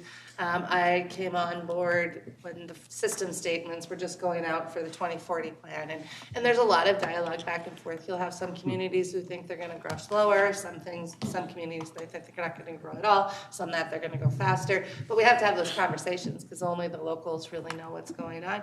And then why it's so important is as you're starting to do your 2050 comprehensive plans, we figure out where to build out wastewater infrastructure based off of what you're telling us. We have transportation zones that kind of help us guide some of those investments. So, it seems like this is really sort of that starting kind of block that we build all of the planning onto. So it's really important to make sure you're engaging with your council members and with some of our planning staff to make sure we have good representative numbers. Perfect, thank you. Member Dugan. Thank you, Chair. Sir, is your forecasts are similar to the state demographer, or does the state demographer not take into account land use? And how do they differ? Because the numbers are a little bit different as well. Mr. Chair and Member Dugan, yeah, it's complicated. For one thing, the state demographer is not responsible for this part of the state, except for if you look in state law, they are responsible for forecasts that would be used for school bonding proposals. Okay. Otherwise, they have no responsibility in this part of the state, the 7 counties. So Met Council's forecasts are the official forecasts for transportation and land use and water and wastewater and so on. The forecasts are very different. I would characterize the state demographer as using what's called a formal demography approach. They don't consider economic considerations at all. They don't consider land use considerations at all. If you were to compare Met Council's forecast with the state demographer's forecast, with University of Virginia's and I was going to say Woods and Pool and REMI.com's, you would find all 5 of these have different forecast trajectories, and it's really quite a range. And yes, the state demographer's forecast is the lowest, let's say most pessimistic of those. I'm not sure exactly why. It may have something to do with pessimistic assumptions about birth rates. And it may have pessimistic assumptions about migration into the region as well.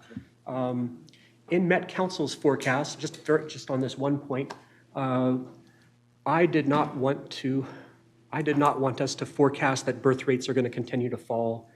I also did not want us to forecast that birth rates are going to rebound Who knows what will happen with birth rates, but we actually took the middle road on birth rates being in the future looking a lot like they do in 2023.